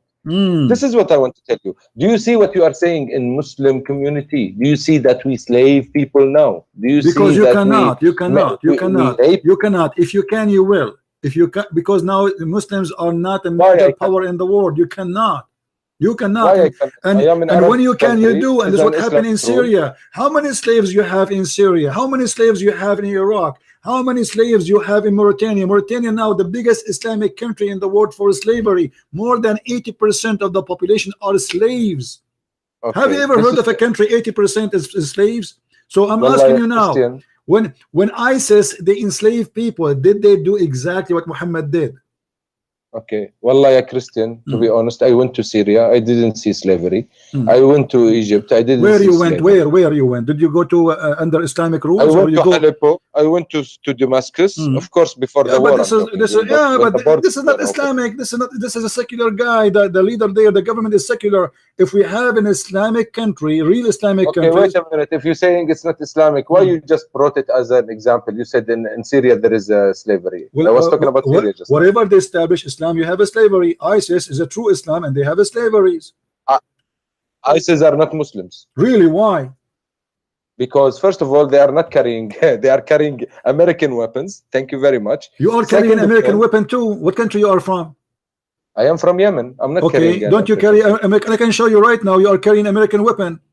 No, okay, yes, even if though we are carrying Russian and American weapons, who are selling this? You Abdul, you cannot make even you can make even a needle, so you have to carry our weapon. You admit now this is not the problem. The problem is. Thank you very much. So you are the only source to get the weapon. So how did ISIS get this weapon?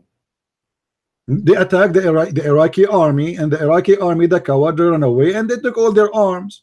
That's very simple. True. Yes, this is true. Let us say, okay, hold on. Let us say the American, they gave them the weapon, but still they are Islamic and they are fighting for the sake of Allah. Yes. And they are doing exactly to talk about. Thank you very much. This is an intelligent talk now. Okay, let's say American did them give them. Why American would give them? Because they will have agenda. I will not say American in particular. I will say foreign. Okay, no problem. Let us say the CIA wanna have an agenda. Okay, but why? But is ISIS Islamic or not? Of course not. We all redeemed them. Okay, let us do this. No, you did not redeem anyone. The one who fought them is not the Muslims, is the Christians and Yazidi and Kurdish, who they are not Muslims, and the Christians. Now listen. This is what you say. Okay, let me ask you. Ask me. Name for me one thing ISIS did your prophet did not do. My prophet did not burn one man alive in a cage. Okay, what if I show you that your prophet, he was even going to burn Muslims for not coming to the mosque on Friday? I will not believe it even if you show me. Even if I show you? Yes. Why? Because I trust my religion. Because my religion message is different than what you are telling me now. It's really my friend, listen, what you are saying now, Christian, be logical. What you are saying now is a very old argument. Why? Because there is 2 billion or 1.8 billion Muslim now in the world. What you are saying is right. My friend, first of all, you Muslims are not even 1 billion. You count everybody live in the Middle East. You count really? everybody live in Indonesia. You count everybody. Yes, I know what I'm talking about, and you are not the majority. Do you realize that you are talking in front of thousands of people listening to you? I'm talking in front of thousands of people. Let me ask you. Let me ask you. Indonesia is the biggest Islamic country in the world, correct? True. True. Do you calculate all the Indonesians as Muslims? No, not all the Indonesians. No, you do. When you calculate your Muslims, I said, stop lying. When you calculate, you say, okay, Indonesia have 200 million something. All of them, they are Muslim. And the fact, this is not true. More than 10 to 15% are Christians, and there's other Hindus, and there's the other religion. Same as you do in all other countries. Same when you calculate Malaysia. So when you calculate Egypt. Very good. So can you tell me please how same time. How many people in Saudi Arabia are Muslims? How we will know? Because you force everybody to say I'm a Muslim. There's no freedom. So how we will know how many real Muslims are? There's no numbers. There's no way. Have you ever heard of a country have 0 gays? Country have 0 gays? I think so. Yeah, those Islamic countries, right? Yes. So that means that our society is straightforward. No, that's because your society is society of terrorists. Terrorists. Okay, tell me one thing. Okay, let me. No, don't tell me something. No, listen. You want to talk? If you give them freedom, and then you will see that how many gays you have, and then we will find how many Muslims you have. So you cannot count how many people they are there unless we give them a freedom. Can I ask you a question? Don't. Now let us go back. You said your prophet did not burn. You said your prophet did not order to burn. What if I show you the hadith? Okay, wait a minute. How Indonesia? You were talking about Indonesia. 15% of them are not Muslims. You said.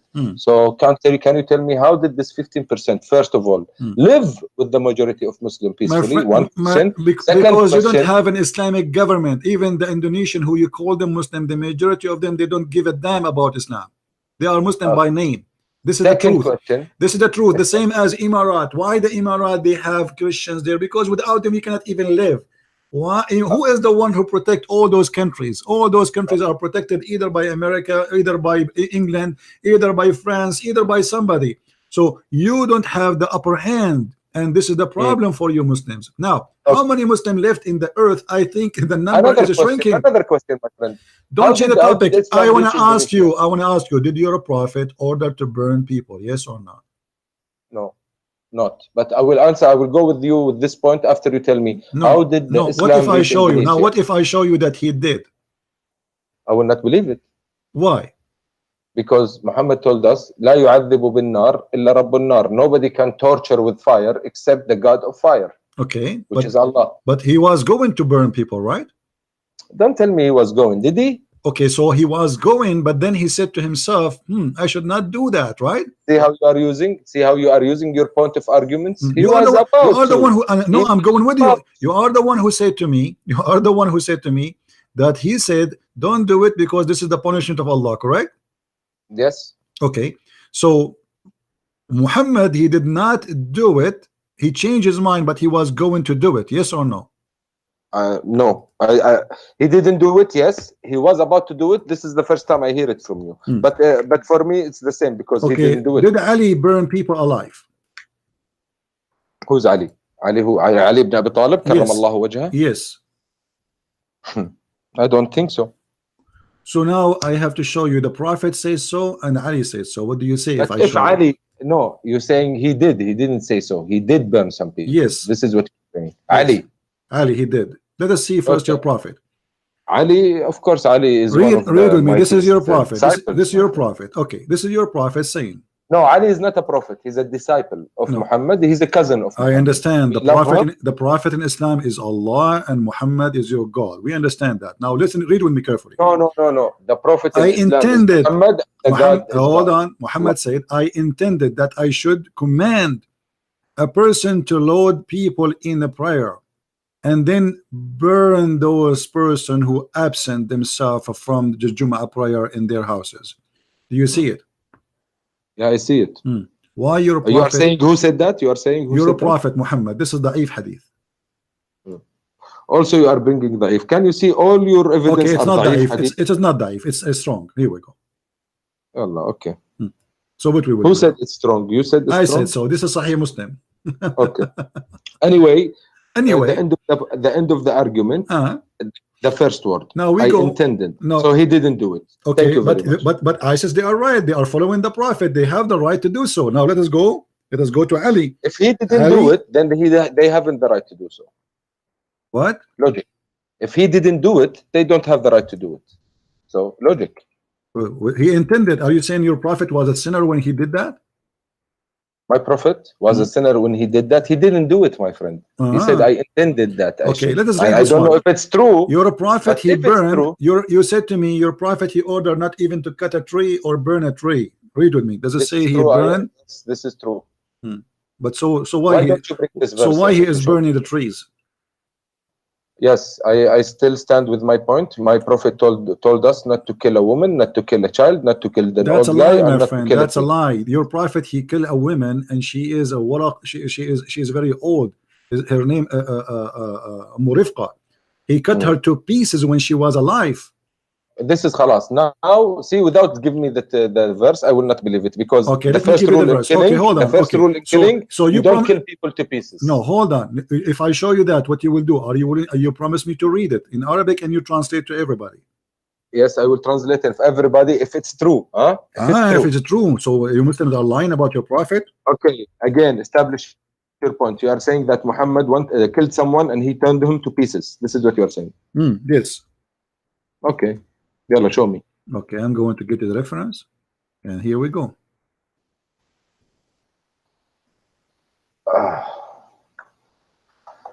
Let me refresh the page again.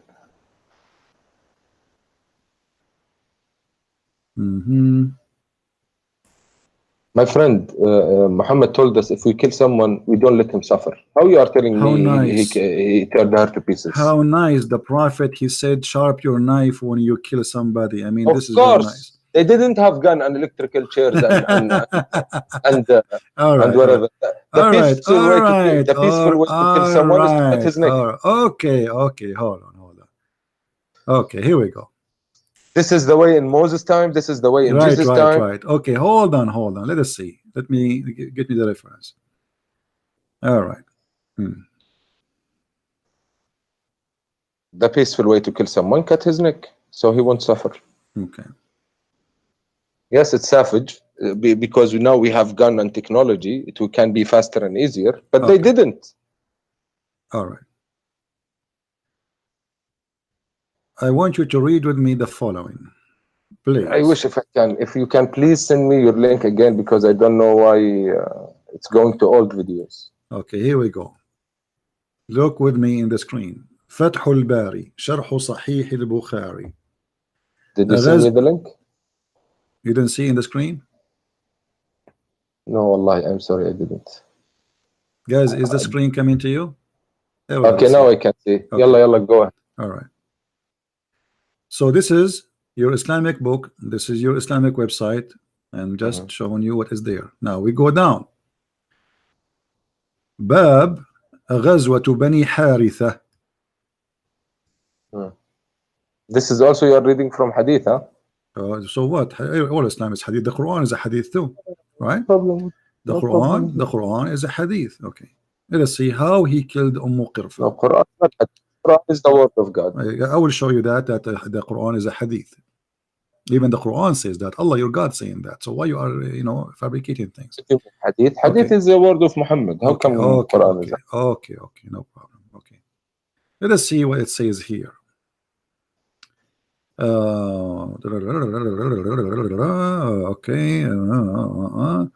And then, listen, Wallah, I want to talk to you about good points. Hold on, read with me carefully. The last line, please. Here it says. So you are choosing the line. Hold on, I'm not choosing this. Your Islamic books. ربطها في ذنب فرسين وأجراهما فتقطعت وأسر بنتها وكانت جميلة. So he killed. Oh, that's awful. He killed the women by, guys, she is more than 80 years old. He tied her by 2 horses, according to this story here, and he ordered the horses to run in 2 different directions. But this is not Muhammad. This is Muhammad. This is what he said. This is what he said. Don't play games. Don't play games. I'm not playing games. Can you please show me where is Muhammad name in this verse? Point Muhammad. It's talking about Muhammad. This is talking about Muhammad. Amara, here we go. Amara Rasulullah sallallahu alayhi wa sallam, etc. Blah blah blah blah blah blah. And then he says, and then here is talking how he killed her. La. He didn't say Amara Rasulullah. Please highlight it if you say. Please highlight. Here we go. We can see. Okay, here we go. فجهز النبي صلى الله عليه وسلم فأوقع بهم وقتل قرفة. Do you see it? وقتل قرفة. Who is the one? I did. You are the one who's playing. Okay, here we go. Do you see it? وقتل قرفة. Do you see it? Okay, so your prophet is the one who killed her. فجهزه النبي صلى الله عليه وسلم إليهم فأوقع بهم وقتل قرفة بقصر القاف قرفة وسكون الراء بعدها وهي فاطمة بن ربيعة بعد عن زوج مالك بن ربيعة بن حسين وكانت معظم في خيام فخربطها في ذنب فرسين وأجراها. Okay, I don't believe that. Really? Okay, so why you are saying ISIS did something your prophet did not do? Because this is not true. Maybe this is ISIS site you are reading from. Maybe. This is ISIS. Maybe. Okay. So when we say something is true, what about? No, you didn't prove anything. What do you mean he did not prove anything? You just brought a verse and you made me read it. I read it for you in Arabic. That's it. Okay. It's not from the Quran. I gave you the reference. I gave you the reference. Okay. And then in different story, it says he tied her up between two camels, and that make more sense because camels are more powerful. That in Arabic word? Where do you see that we cut people's pieces? Where? I see it every day. Where? Show me. There's thousands of videos. There's thousands of videos, and your prophet cut the necks of people, and he cut their hands. Oh, are you talking about? Let me ask you. Is it halal to put nails in the eyes of a human being? You are picking weird stuff and really. I am asking you, is it halal? You see here the story. Your prophet, he tied her up in two camels and he cut her to pieces. No. Well, this is the book in front of you. Because one word will destroy everything you are saying. You know, لا تشبيه في القتل. We don't. Okay. لا تمثيل. It says here, وهي عجوز كبيرة فقتلها قتلا عنيفا, and she was a very old woman and he killed her in a very violent killing. He tied up ربط بين رجليها حبلا, he tied between to her legs a rope. Then but the line before it, what did it say? Then okay, hold on. Then what? Muhammad gave her لحزن. What? Muhammad فوهبها رسول الله بعد Abdul, ذلك this is the daughter. They raped the daughter after they killed the mother. The mother is old.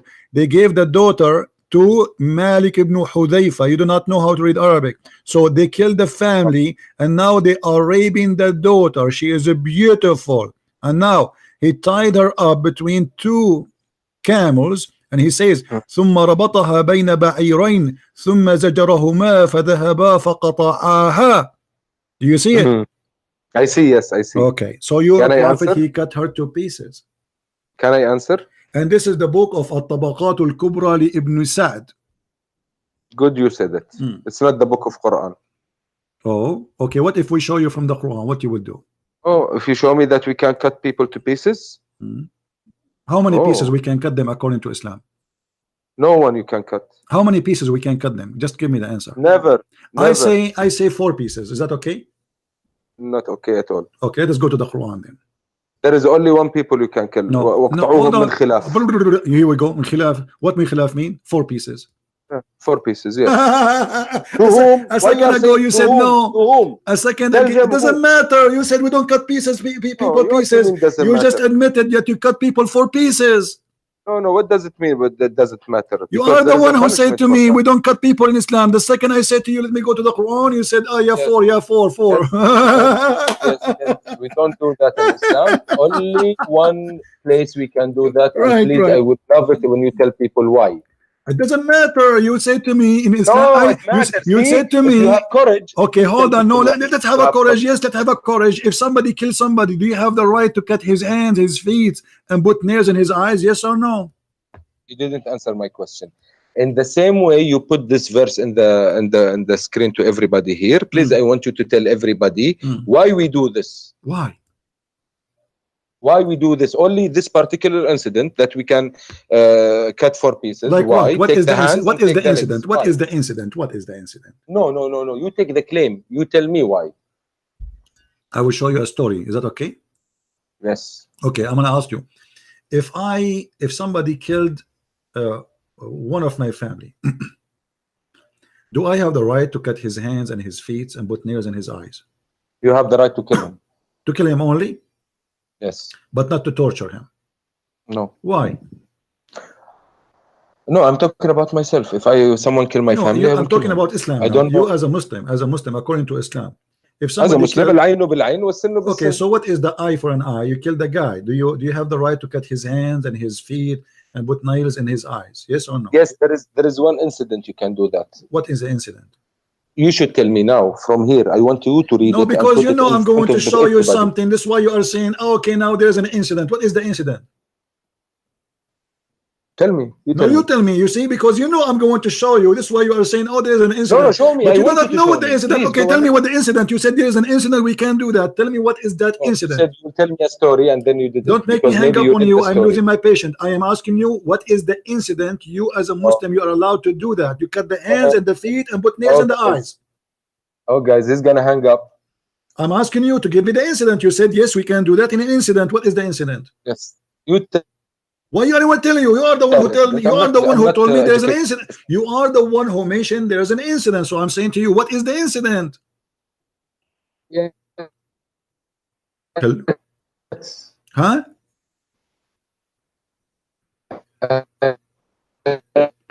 Abdul, your voice is gone. Abdul, if you are chatting with your 4 wives, you can do that in the same time.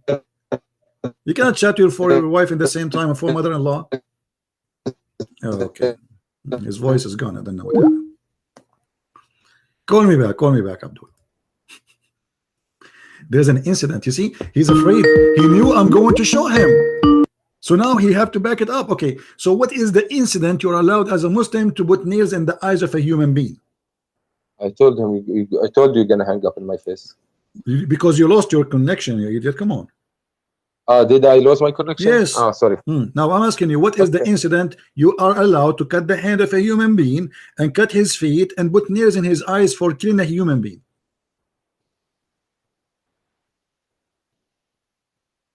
Are you talking to me? No, I'm talking to your neighbor.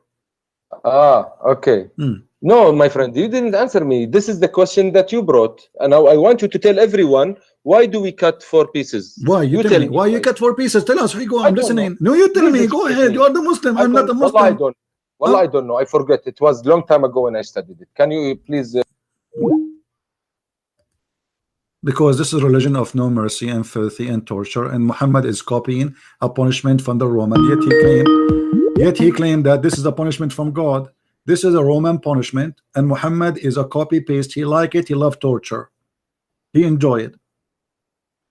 When you say he loved torture, well, I ask you. You don't want to answer. If a man he killed somebody from your family, God forbid, do you bring him and you cut his hands and his feet and you put nails in his eyes, or you just kill him?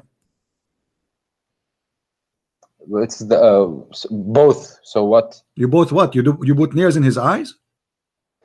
If someone comes to my family, I fucking tell him.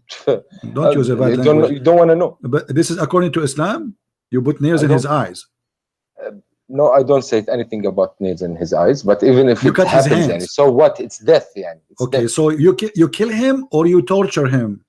No, I kill him. No torture in Islam. So but there is one are you rejecting? What so are you?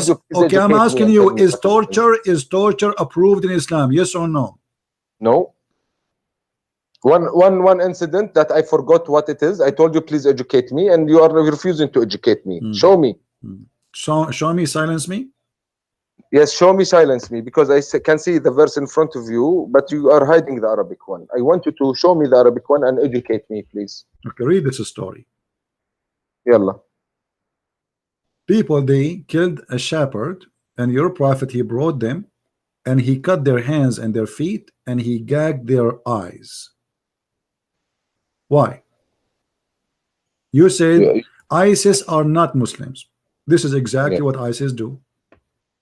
No. He cut their feet and their hands, and he gagged their eyes. Okay. Okay. Let me talk. Okay. In Islam, the punishment for stealing is cut hand, right?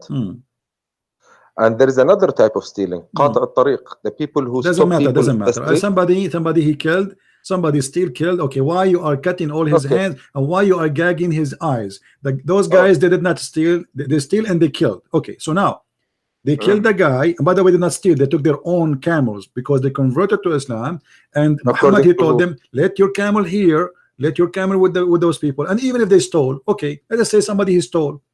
All right. خلاص stole, we cut his hand. Okay, cut his hand. But why he is gagging their eyes? I don't know anything about gagging. And why he's cutting their feet? And why he is cutting their feet? There is the only way you cut your feet if you stole it in the road. If you stop someone and you stole everything from him. No, this is a lie. Cutting the hand is first time. Then you cut the other side of the feet if he stole second time. And then you cut the other hand if he stole the third time. And then you cut the other feet in the fourth time. Those people, they did it once. So why he killed, why he cut their hands, all of it, and their feet. And in the top of that, he gagged their eyes and he did them die slowly under the sun. You need to ask a scholar about that, a judge, an Islamic judge. I don't know. Do you enjoy torture? I don't know at all. If you have a dead person in front of you, do you enjoy cutting his fingers? Of course not. Why the Quran then says you kill the kuffar and you cut their fingers? You kill the kuffar is a different thing because it was in the context of war. We had a war with them. Yeah, so, but why you want to cut their fingers? I don't know. You also have to ask a Islamic judge why. What is the reason? Okay. Maybe they did something. Nice to meet you. We just proved that ISIS are right. They are following the Prophet orders. They cut fingers of people to torture them. This is Quran. They cut necks. They cut hands. They put nails in the eyes. They cut fingers. This is Islamic. It's 100% Islamic. They rape women. They kidnap children. They ask for ransom.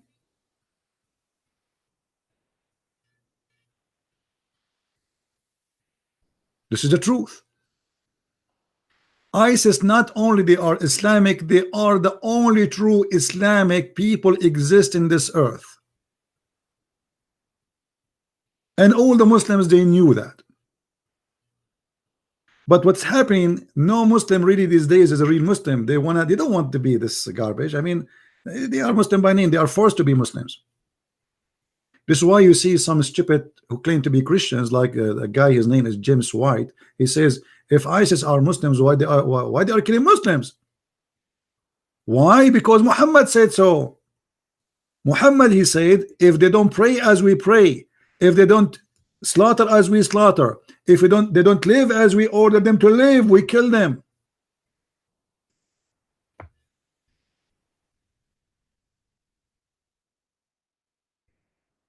Converting to Islam doesn't make you a Muslim unless you practice Islam, and that have to be done as Muhammad said. Read carefully.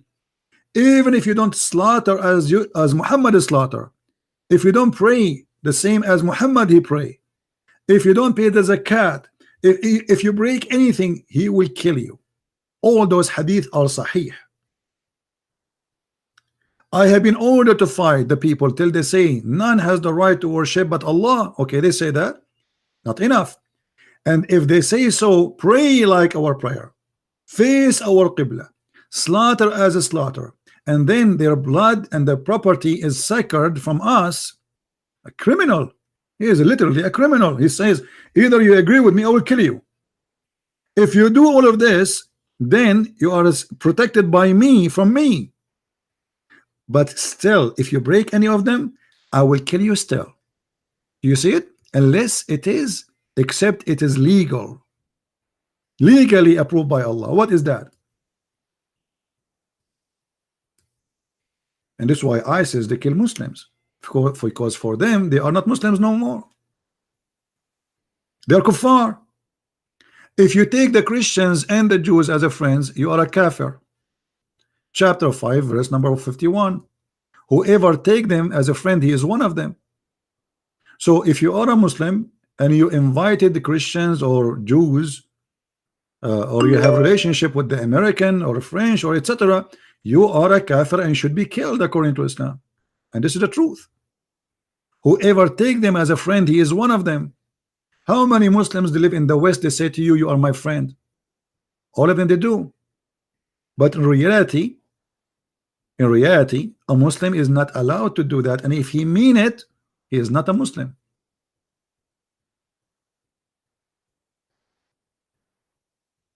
Do you see it? If you take them as a friend, you are one of them.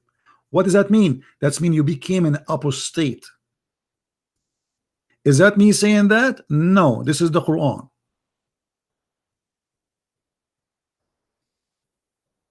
If you go to Emirat, they say we are friend to the Christians. You go to Saudi Arabia, we are friend to the American. But the Quran says if you are a friend of them, you are one of them. There's a solution for this.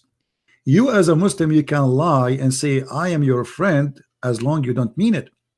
If we go in the Quran to chapter 3 verse number 28, and again we don't show our own interpretation, we show their own interpretation, the scholars, and this is the Quran.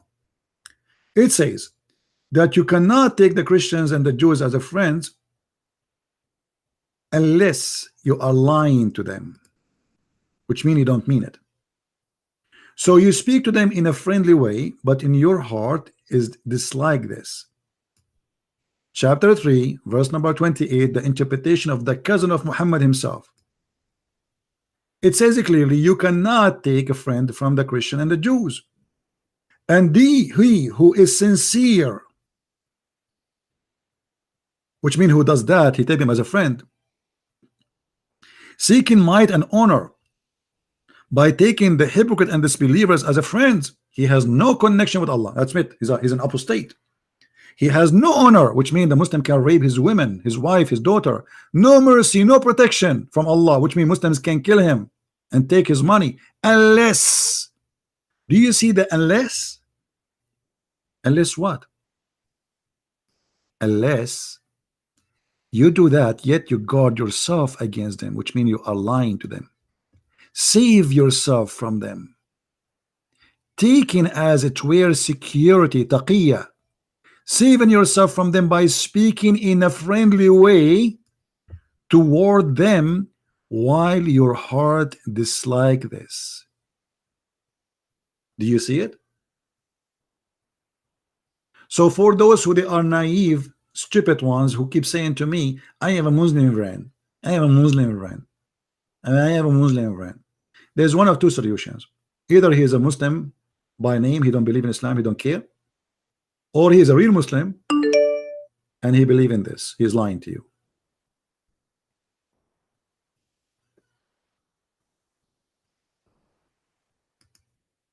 For me, like now I heard this Ali, he's saying he would like to be my friend. You cannot fool me. I know you will not take me as a friend. It's against your religion. To take me as a friend for real, that will make you not a Muslim no more.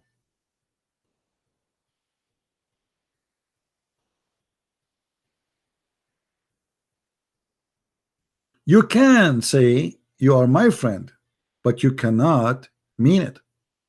Speaking to them in a friendly way. I mean, do you see the devil talking here? Can't you sense the devil speaking, please? Isn't it this is devilish?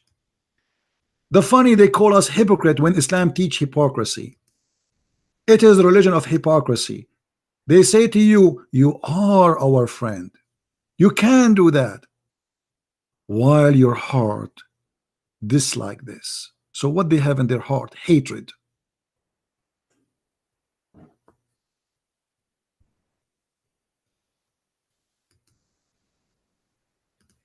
Have you ever heard of a filthy religion more than this?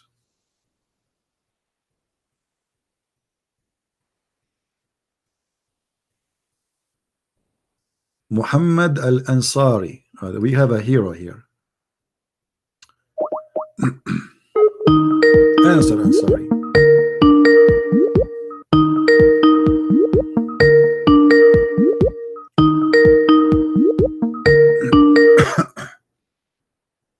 Yes, Abdul.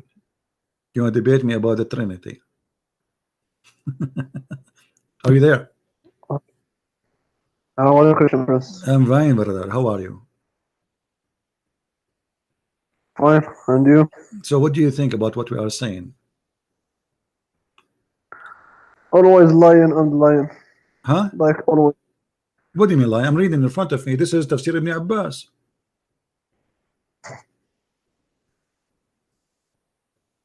So what is your point? Here we go again. What's your point? What kind of This God is- he says to this you? is You the can best say to me, prophet. you can say to me, you are my friend, but in your heart you hate me and you are this like this. What kind of God? Your God is Satan. This has nothing to do with a normal friend. Awliya in the Arabic, it means you cannot take it as a higher religion. Higher religion? What is that? Friend? What does have to do with religion? You want to take me as a friend? I want to take you as a friend. What religion have to do here? No, my friend. Okay, hold on. Okay. Okay, what awliya mean? What awliya mean?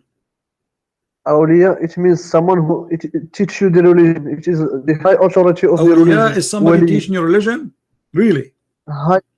Okay, can you show me one translation agree with you that awliya mean the one who teach your religion? I will show you the verse. إنما وليكم الله. Yeah, the one who is in charge. The wali have many meaning, no problem. Yeah. So Allah is Allah your friend? Is this what it means? No. You see? The wali it is the one. But wali, so this verse but wali, hold on. No. Wali is the one who protect you, correct? In this case. The one who is the king I don't hear you. What wali mean? In this case, وَإِنَّمَا وَلِيُّكُمُ اللَّهُ. What وَلِيُّكُمُ اللَّهُ mean? It is the one who give you the teaching of religion. Really? This what it's mean? I thought it's mean protection. You have the two meanings. So which one? Okay, no, tell me. No. It's not Waliyakum. Okay, hold on. You know what? Here we go. We have the verses in front of us. Can you show me one interpretation agree with you? That it's about somebody want to teach you his religion, as you said. Can you show me somebody says that? Or you are fabricating your own? This is Ibn Abbas, the cousin of your prophet. Why he's lying? What about we show you Ibn Kathir? What we show you Al-Qurtubi? What we show you Al-Jalalain? What we show you? I mean, why you are lying? Who is the scholar who says that to you? This is not about having a friend.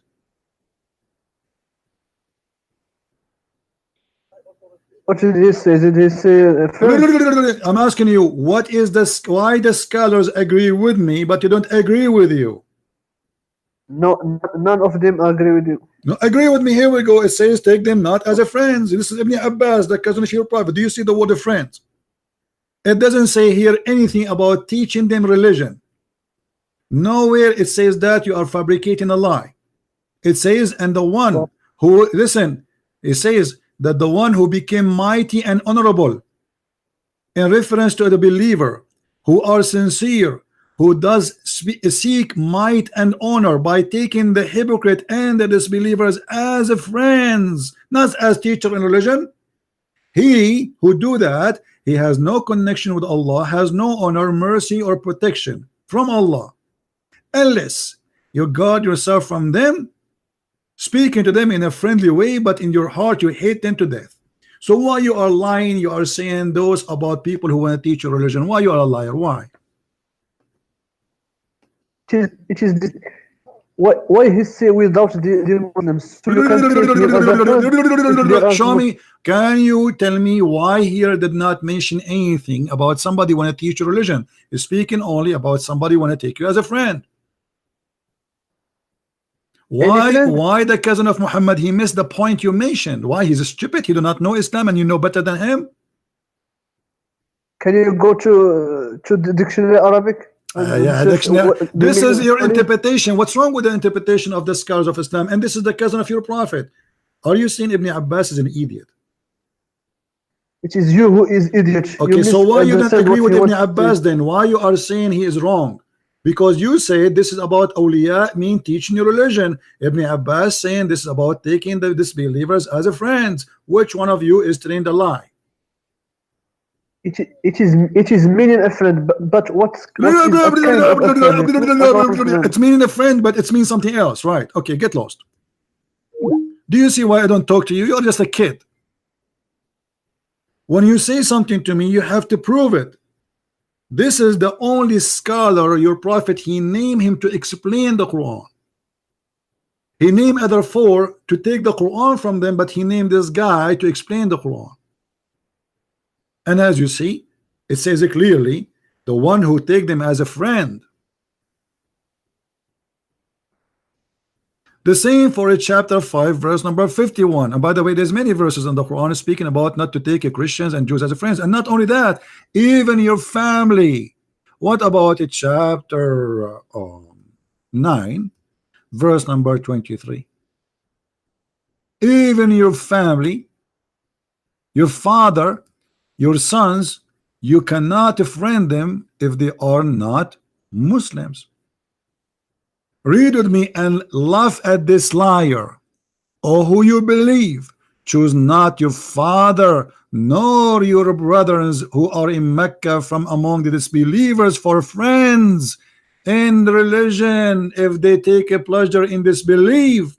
Because according to Islam, you cannot take a friend from different religion. He's a kafir, but he is your father and he is your brother. You cannot. For they choose disbelief. What the problem? They choose disbelief. But here the problem is, we will take them as friends. We are not going to take them as rabbi. They are just friends. But this is my father. Still you cannot. And the one who take them as a friend in the religion of Islam, he is a wrongdoer. He is like them. He is a disbeliever.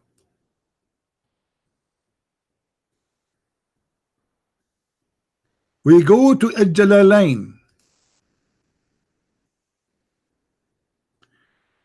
The following verse was revealed regarding those who refriend.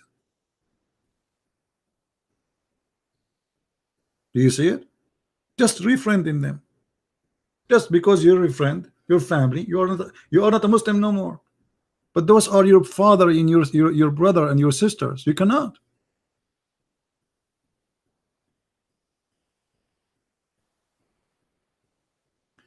They lie to you non-stop, but they cannot do that with us.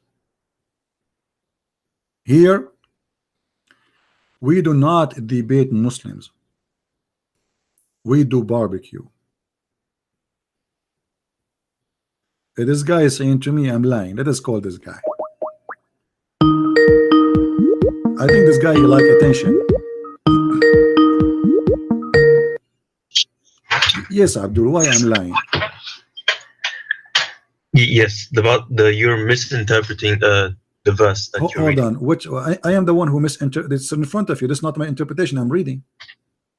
Yes, first of all, it's saying do not befriend the Muslims in Mecca. First of all, it's talking about Mecca at the time. So what? Because they were enemies. First of all, the verse never mentioned the word Mecca. The interpretation here, this is about what happened at that time, because at that time they were Mecca, but the verse never mentioned the word Mecca, correct? The verse, I don't know if it did. Don't be a turkey now. Does the verse says that this is only for the case of those who are in Mecca? I don't know. Maybe. No, it doesn't say that. Secondly, if the story is telling you about who they were talking at that time, that will not change the fact that Allah is saying, "Oh, who you believe, take not your fathers and your brothers as a friends." He didn't say from now until the coming March. He didn't say temporarily. He didn't say. He said it clearly, because they are kuffar. Correct? Yes, that's yes. Okay. So as long as they are kuffar, we cannot take them as a friends. Do you agree? Yes. Okay. So if they stay kuffar until now, still we cannot take them as a friend. Do you agree? Yes. So why you are saying to me I'm lying, you idiot? I know, because you didn't show the best. Turkey.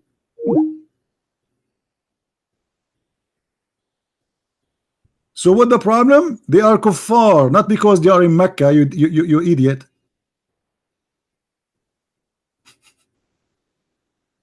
Don't take them as a friend. Your father and your brother.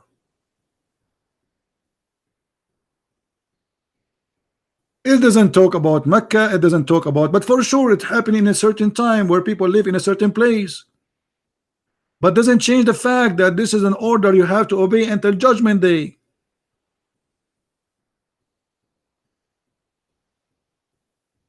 Turkey, big mouth, they say nothing.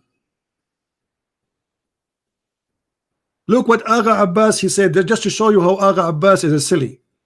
Agha Abbas, he have a degree in being silly. Let me tell you why. He said this is mean protection. This is mean, don't take them in protection. Well, this is even more than a friend, because not every friend he protect you. That's mean those people are very good people. Correct, guys? Why somebody want to protect you unless he is more than a friend? You can have a million of friends, but when you have a fight, nobody stand next to you, because those are going to risk their life. That's mean the kuffar are good people and you Muslims are not. So as usual, Abbas, he put eyeliner but in the wrong place. Instead of putting it in his eyes like he's a prophet, he put it in his bum. You just got your prophet busted. That's mean those kuffar are better than you. They are not an enemy, they are protecting you. By saying Allah, he said, don't take them as a protectors. Take a selfie where you put the eyeliner now. A followers of a prophet who do put eyeliner 3 times a day wanna be pretty. Yeah. Anyway, guys, I think we have enough for today. Did we have a good time?